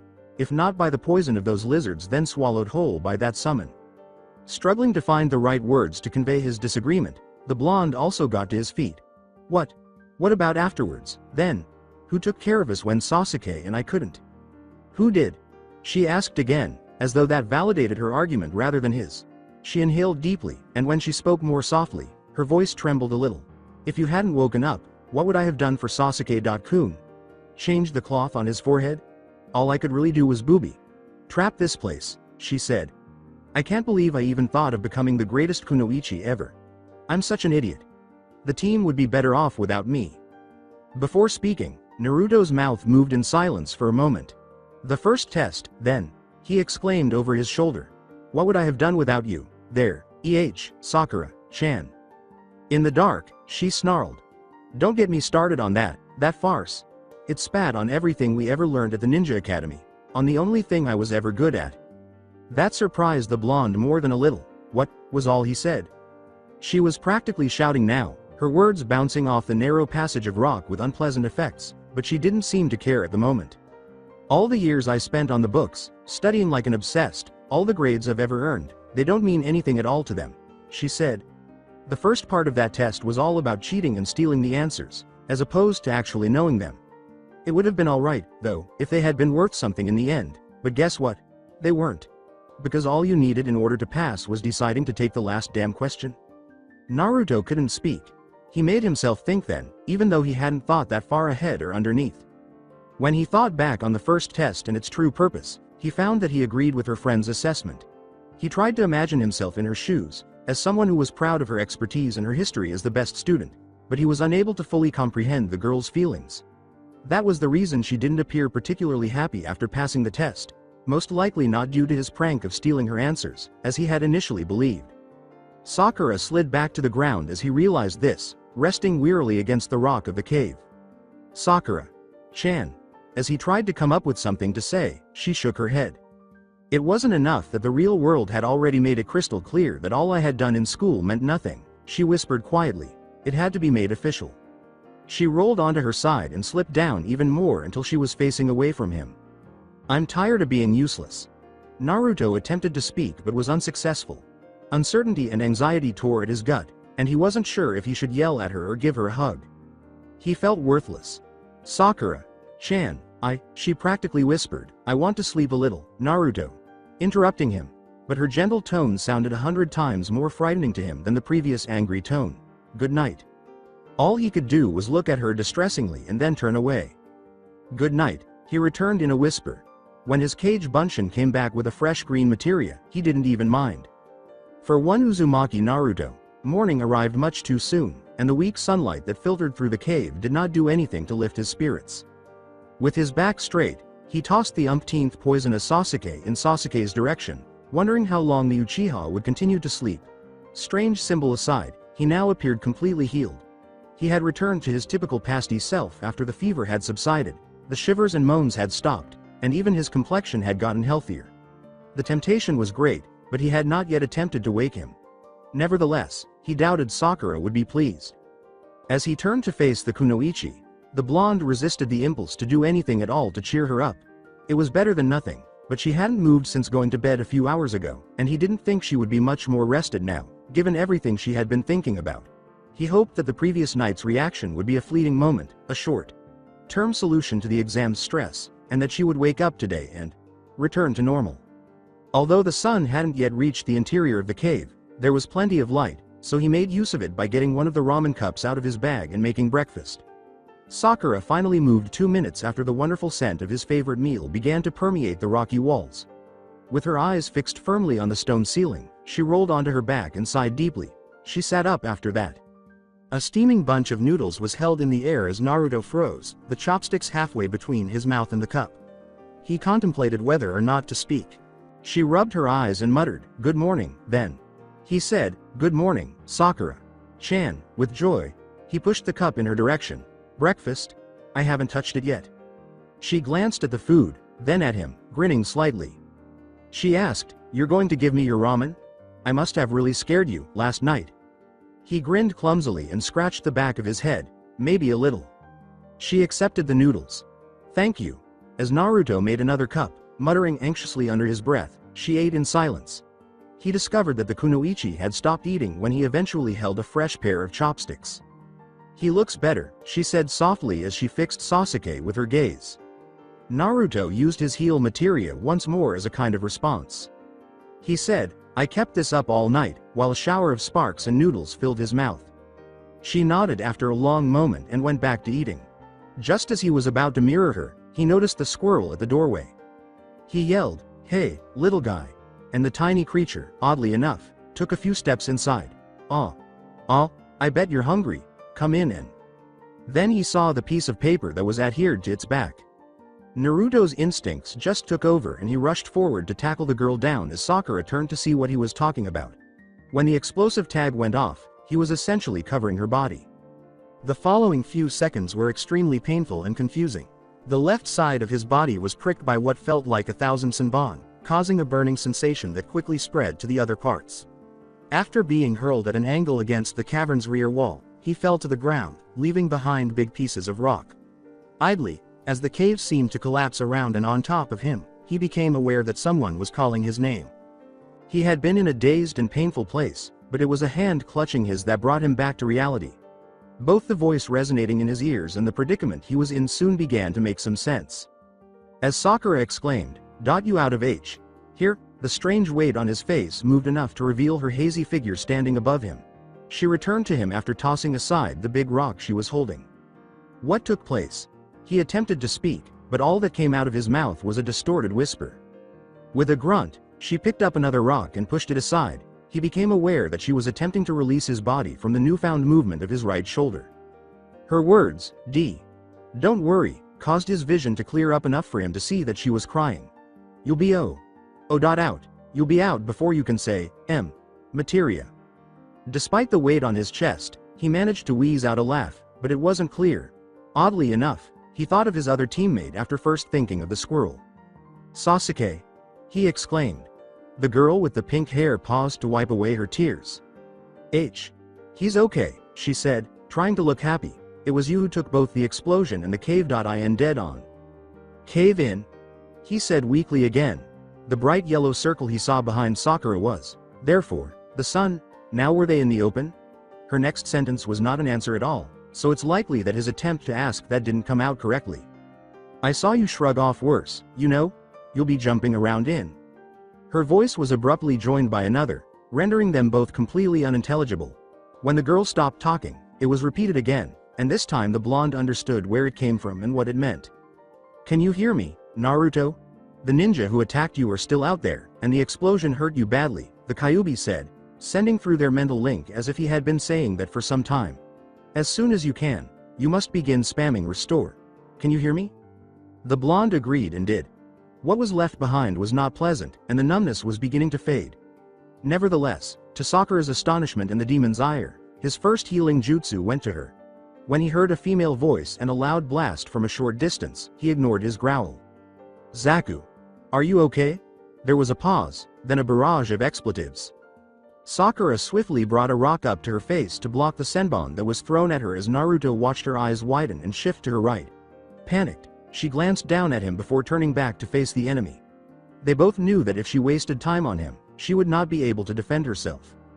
He muttered, "I'll be all right," as though to emphasize a point, applying the restore materia this time to himself. "Go." Another volley of senbon flew through the air as he watched her work her bottom lip between her teeth and then shoot to the side. Naruto summoned chakra for his healing jutsu as soon as she was out of sight. The pain began to subside as green sparks began to shower him, but he soon realized it would be difficult to push his way out of the debris. He was barely able to gather the strength to move the boulder. Like rocks off of him, both arms and legs pressed to the ground. It was impossible to make hand. Seals are searched down his body for a suitable area in the debris to use his offensive techniques on. He ran a serious risk of dying or seriously hurting himself if he attempted it without knowing what he would hit. However, the option began to sound better by the second after hearing Sakura's irate screams. Sensing his folly, the Kyuubi spoke up once more. "Try not to do anything foolish, Naruto, even though I know it goes against your character." The genin muttered an irritated groan. Despite his best efforts to heal himself, he occasionally had to use the restore materia due to the strain on his body. He was informed that another of Sakura's traps had been set off by a loud snap and the whooshing of ninja wire, but the sounds of combat began to fade as though it were taking place farther away. Worried and powerless, Naruto pushed as hard as he could to remove the rocks from himself. "It's useless," the Kyuubi declared.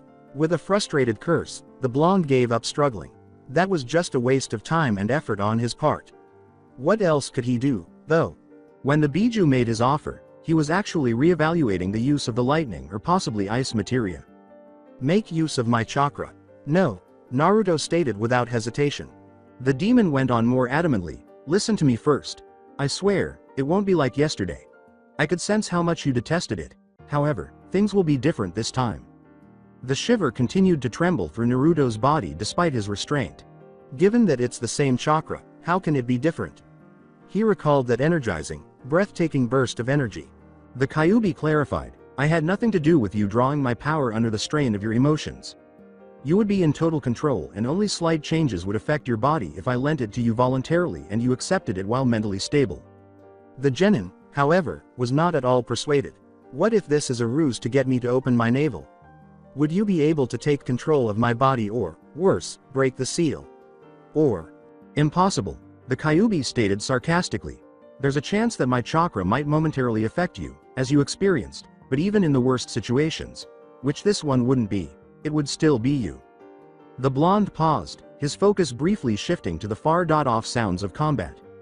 "I don't know." There was a pause before the Biju went on, saying, "It would be child's play to get rid of the rubble. My chakra alone would simply disintegrate these rocks. It will only take a few seconds." After swallowing, Naruto fought the weight on his body for a few more seconds before giving up. A matter of instants. Was probably already getting close. Perhaps Sakura had even less. "All right," he said hastily, praying the choice wouldn't backfire. "Give away." And the Kyuubi's chakra began to leak through the seal as the words replayed in his mind. The fox had been correct, it was different from the first time. Now that anger and rage had subsided, it was much simpler to understand the extent of the power pulsing through his coils and, thankfully, to resist its attraction. Raw seemed like a good way to describe that chakra flow. Immense and destructive were also used, and he had to fight off the idea that anything was possible and accessible because of it. When the rocks around him crumbled to fine powder, Naruto could have barely moved, but he just got to his feet. It seemed that much of the red aura that surrounded him was focused on his hands, where his nails had given way to incredibly long and sharp claws, but it also swayed wildly in the air like a cloak of raging flames. For the briefest of moments, he stared at them in wonder and horror, then shook his head angrily. He said aloud, "Take it back," but the voice that came to him didn't sound like his. It appeared as though the Kyuubi had complete control over the chakra, as his aura and claws both withdrew. Nothing of that amazing power was left after a heartbeat, and the blonde had to ask himself if he had ever felt so helpless and empty. The loss of such energy made him shudder, but right now he had more important things to consider. He reluctantly thanked his inner tenant before turning his focus to the outside world. He was impressed to see that such a large portion of the rocky face was gone, and he realized that the cave had indeed collapsed on top of him. He was lying a few feet away from Sasuke, who was entirely unharmed except for a few scratches on his face. However, there appeared to be real steam coming from his body. Naruto doesn't think that's good. In front of it, a deep trap pit led to a collection of pointed weapons, all pointing upwards, and a huge log of dark wood was hanging from a nearby tree, bound to its highest branches with several ropes and ninja wire. A genin, most likely one of the attackers, was lying on the ground farther away, clearly unconscious, with a nasty bruise across his eyes and nose, just beneath the sound hite. The first line of trees had been beaten with shuriken and kunai. He could hear Sakura fighting somewhere in the forest in front of the cave, or what was left of it, but he could not see her. To keep him and Sasuke safe, she must have enticed the enemy away. He created a clone, told him to tie the unconscious enemy before he could come to his aid, and then ran toward the sounds, moving through the trees as quickly and stealthily as he could. He didn't have to run far to arrive at the new battleground, a tiny clearing that was already marked by the fighting. The bandaged sound ninja who had attacked Kabuto prior to the exam's first test was facing Sakura as she stood there. The Auto Genin, who was oddly hunched over, was saying, "Hey. You proved a bigger challenge than what I would have thought. But you're still a little more than an insect. It's over, now. You can barely stand." And it certainly appeared to be. Sakura kept her left arm close to her body, her chest rising and falling quickly, as if she were tired and hurt. Although there were several bloodstains on her clothing, Naruto was most concerned about the trickle that was running down her left ear.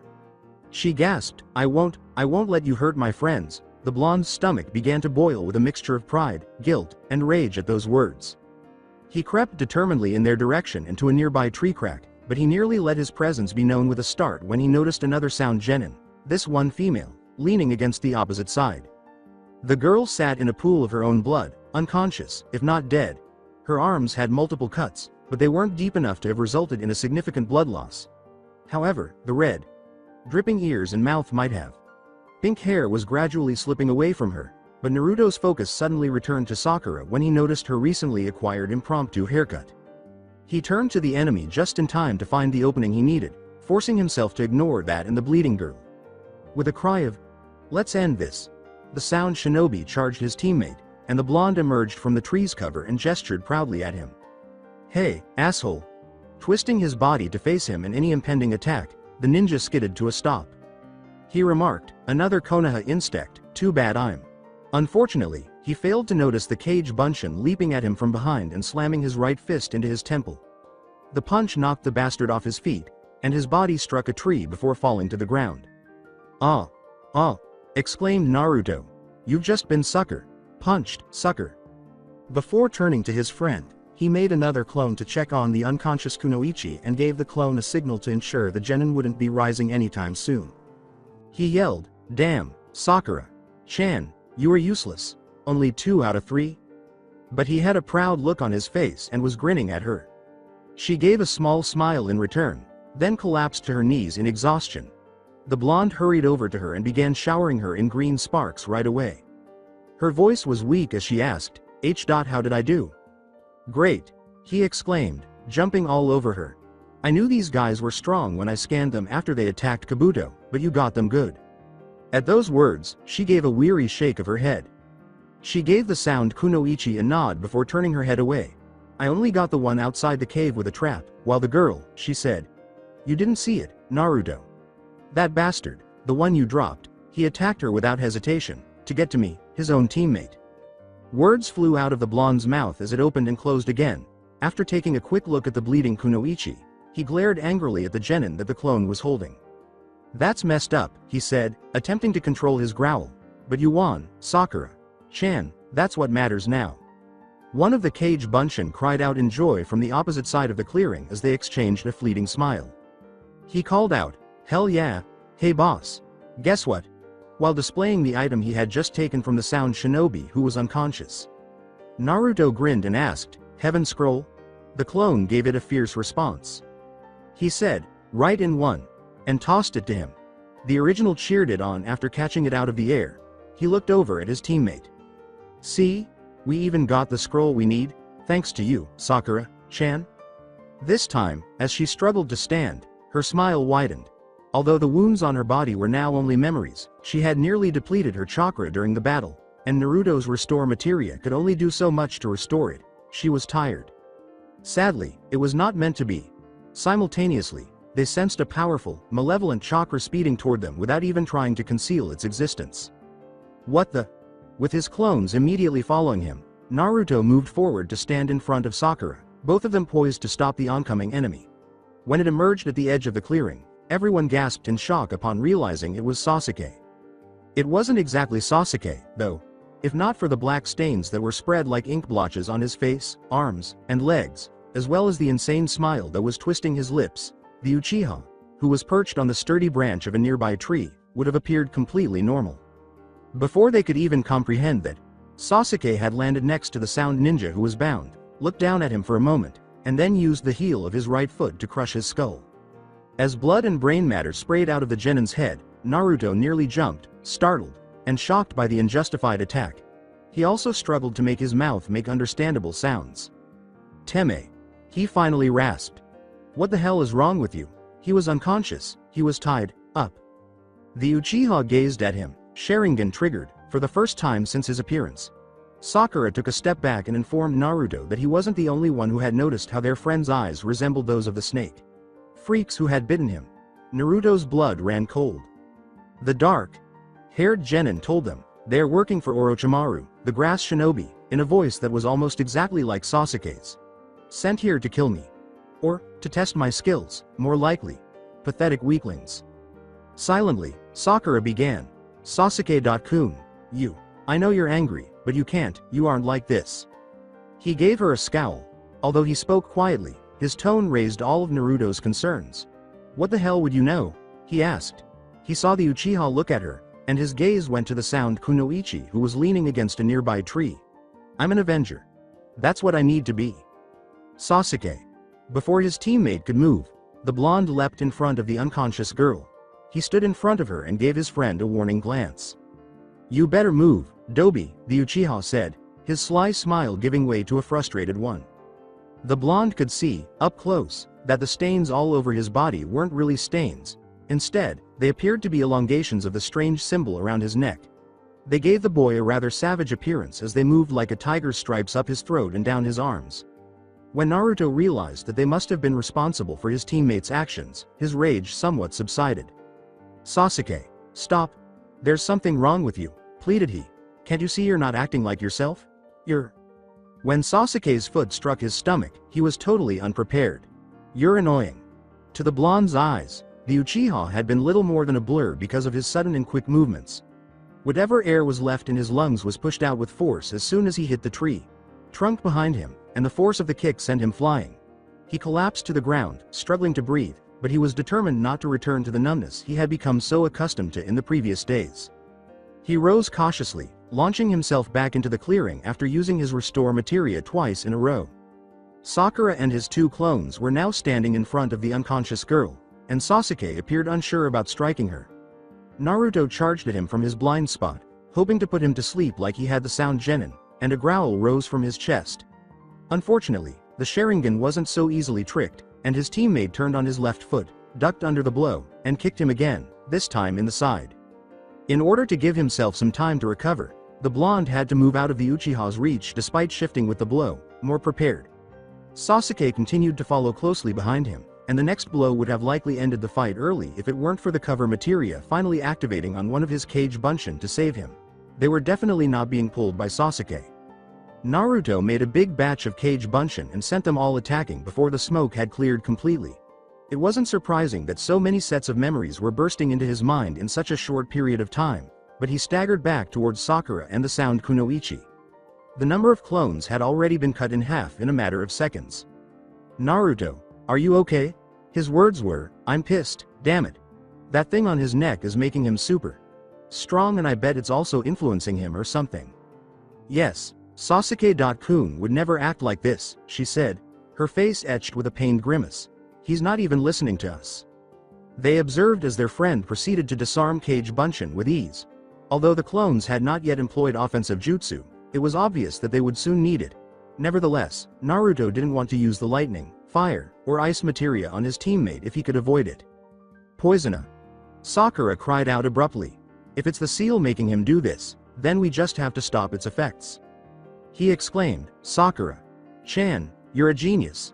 After leaving her there, he charged the army engaged in combat with Sasuke and slipped past the rearguard to reach the Uchiha. For the trouble, he instantly took a glance blow, a punch that swung him around and only slightly injured his shoulder. With his deranged smile restored, the bastard questioned, "So the real one has finally joined the fray?" The time it took him to say that was enough to dispel 2 more Bunshin. "Are you going to take it seriously now or what?" Naruto began summoning chakra as his sole response, and the circle of light encircling him instantly rewarded him. Sasuke's eyes widened, but he was slowed down long enough for the jutsu to strike by the horde of clones charging behind him. His expression of utter surprise was priceless when a cloud of smoke and a shower of sparks swept over him in place of whatever natural force he had been anticipating. He snarled and attacked him, asking, "Are you kidding me?" Naruto quickly retreated behind a huddle of his copies and headed back to Sakura. All of the nearby clones quickly realized it and began bombarding the heal materia, not always hitting but not giving up when their efforts failed to elicit a response right away. The small clearing was soon covered in glimmers, fog, and green light, with innumerable jingles that seemed to be produced by several tiny bells overlapping one another. Much larger than Sasuke's typical Kaden technique or even the second-level fire materia, a massive fireball roared in their middle. It dispelled probably a good half of the local Cage Bunshin before scorching the ground in the circle it struck. With swift, short leaps, the Uchiha shot out of the smoke and soon found himself in front of Naruto, moving too quickly for even the closest clones to catch up. The blonde positioned himself for the rough dot and tumble he was certain would ensue, but Sasuke stopped the charge and executed a seal instead. There wasn't much time to think about what was going to happen, let alone respond appropriately. Naruto turned on his heel in desperation, grabbed Sakura, and fled, using his Kawarimi to transport them across the clearing. From there, all they could do was watch in horror as Sasuke's jutsu's flames engulfed the tree and the sound kunoichi that lay sprawled at its feet. He and his clones had to endure the technique quite a few times while fighting the snake. Freak. The Sharingan had apparently copied that. On its way, nothing survived. Naruto felt anger, which was briefly replaced by disgust when the Auto Nin's burned body resurfaced outside the flames. The Kyuubi's chakra began to flow through his body for the 3rd time in a matter of hours, but he immediately pushed it back, remembering the strange and horrible feeling that had swept over him earlier and ignoring the shudder of need that threatened to shatter his resolve. Sakura whispered, "Sasuke-kun," against his shoulder. "No." The blonde released the girl and turned to face the Uchiha, having made up his mind.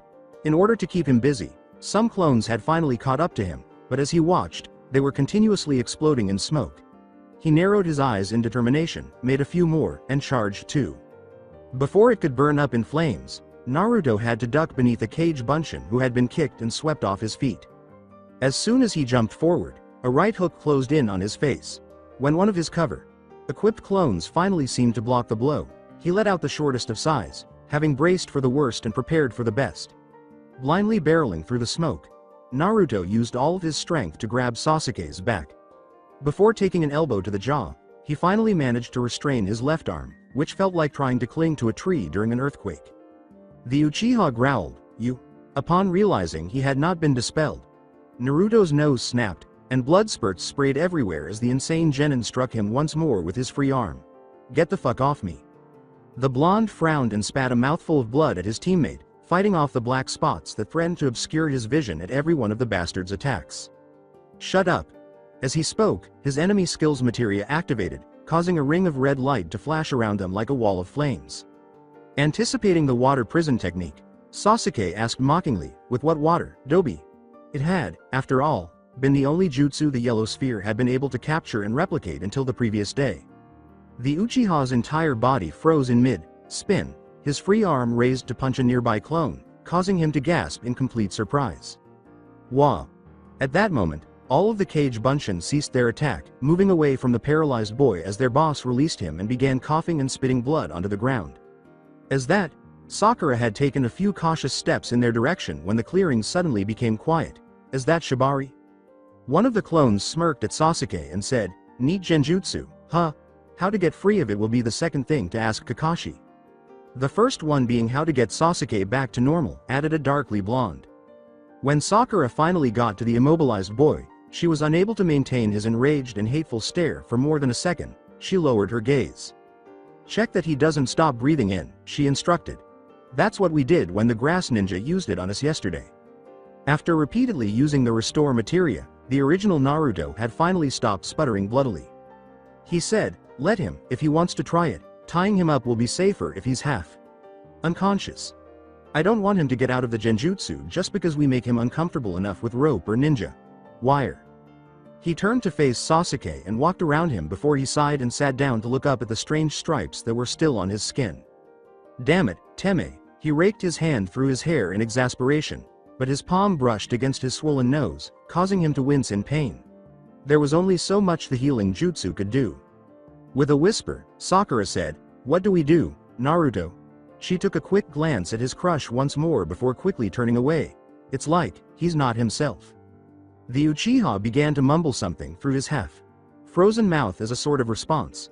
The blonde didn't fully understand his words, but based on the tone, they couldn't have been kind. He disregarded him. With determined eyes, he yelled, "Then we'll make him himself again. Guys! To the cage Bunshin nearby. Start spamming Poisona like there's no tomorrow." The clone cheers and the jingling of the heal materia's bells filled the clearing as soon as he said that. Sasuke was surrounded by clouds of smoke and green sparks that obscured him from view. Sakura watched with hope, but when it seemed pointless, she had to shake her head. She said, "It's not working," with agony. "Look at him, Naruto. It's not working." To make more clones, the blonde clenched his teeth and quickly sealed them. He commanded, "Keep it up, everyone, continue firing it until you run out of chakra." "Naruto." He interrupted her, keeping his gaze fixed on his frozen teammate, saying, "Sakura-chan, trust me, I have an idea." After a few minutes, clones began to ascend in smoke, eventually exhausting their chakra. Poisonous jingling sounds were accompanied by loud pops and puffs, and Naruto began nodding his head excitedly. "Come on," he announced. "Someone is slacking off. Go at it, we need some more." Every time a cage Bunshin was dispelled, he watched as the heal materia grew larger and larger inside the slot of its leg holder, rolling up the left hem of his pants. Similar to how the streams of memories reconnected in Naruto's mind, the experience of all those spheres, each one a duplicate of the original, as in the case of the blonde genin, flowed back to the actual stone. The armed materia had nearly doubled in size before long. He exclaimed, "Here we go," and felt more than just Sakura holding her breath next to him. The heal materia attained its next level when the umpteenth clone vanished into thin air. The blonde observed it disintegrating like a broken crystal, with fragments of its outer shell falling to the ground in tiny fragments, revealing a sphere that was only a few inches smaller but presumably far more potent. The holster automatically resized the stone to fit its slot, pressing it against the appropriate tenketsu and locking it firmly with a gentle click. The stone hardly moved in its slot. Suddenly, Naruto was able to use the new power of the heal materia. He blinked. He yelled, "All right, stop, stop," and a few seconds later, everything was silent. Some of the clones, most likely from the last batch of copies he had made, appeared to be doing fine, while others were panting wearily. Without introducing himself, the blonde silently sighed as the chakra returned to him along with dozens of streams of memories. Then he approached Sasuke, who was now standing by himself in the center of the clearing. He remarked, "Let's see what this does." And while he waited for something to happen, he summoned chakra. The typical circle of light flashed around him, and he felt the stone's resistance finally give way. He had to put more energy into the sphere than he had really anticipated, maybe 5 or 6 times what he needed for Poisona. He was almost taken aback when a much more metallic tinkling sound preceded a gush of green globes that sprang from the spot Sasuke occupied, passing through his body as if he wasn't even there. He had expected some sort of jingling, as it seemed to be a theme for all the materia that had something to do with health. For a moment, Naruto watched it rise, looking at the fluorescent sparks that glowed inside each sphere. Then, as abruptly as it had appeared, it vanished, leaving him to stare at the empty air. He noticed that his teammate's skin was free of marks when he turned to face him again.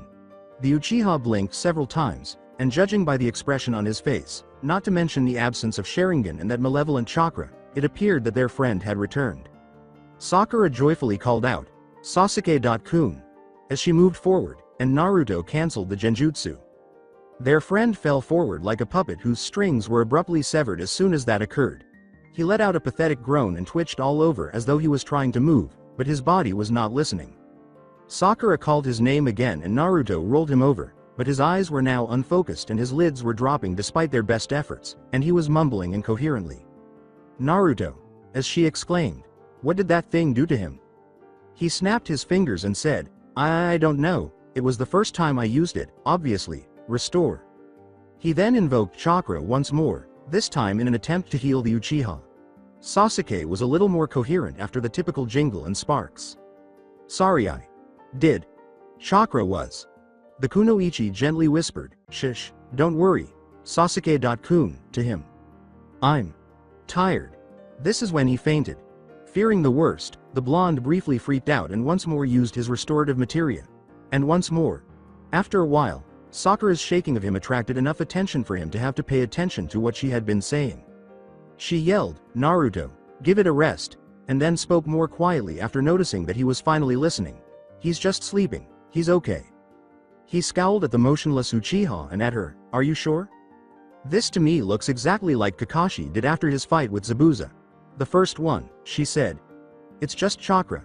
Exhaustion, and restore can't help more than this, he needs rest." The blonde let out a long sigh after making sure Sasuke was breathing steadily. There was more than just physical discomfort as he cautiously scratched his recently healed nose, which was still throbbing a little. "Goddammit. Look, the mark on his neck is still there," she said quietly, and he continued to curse, "but we know how to stop it, now. We're fine. Well, we're a mess, really, but we will be fine after we recover from this." They exchanged a long sigh while staring at one another. Naruto himself was beginning to feel exhausted, more so emotionally than physically. Unavoidably, his gaze shifted to the gory corpses of the Auto Genin before returning to Sasuke. "There's another materia not too far from here," he replied. "Should we try our luck there?" "We got poisonous lizards the first time," she said. He retorted, "but decent shelter the second," and she reluctantly bit her lower lip before giving in. "We can make our way there, then. But, be on the lookout out for any good cover on the way. We're too vulnerable as we are." Naruto nodded, created a number of clones, and planned the gathering, giving Sasuke the task of carrying a few copies. In the hope that there would be no trouble, he took the back and dispatched more Kage Bunshin to scout ahead. "We're all set." Sakura nodded and, for what was likely the first time, ran her hands through her new hairstyle. "Let's move out, then." And he couldn't help but smile at the determined look on her face as they began to march forward. Yes, he thought. After all, they'd be all right. That's it for today. I hope you guys enjoyed this great story. See you in the next one.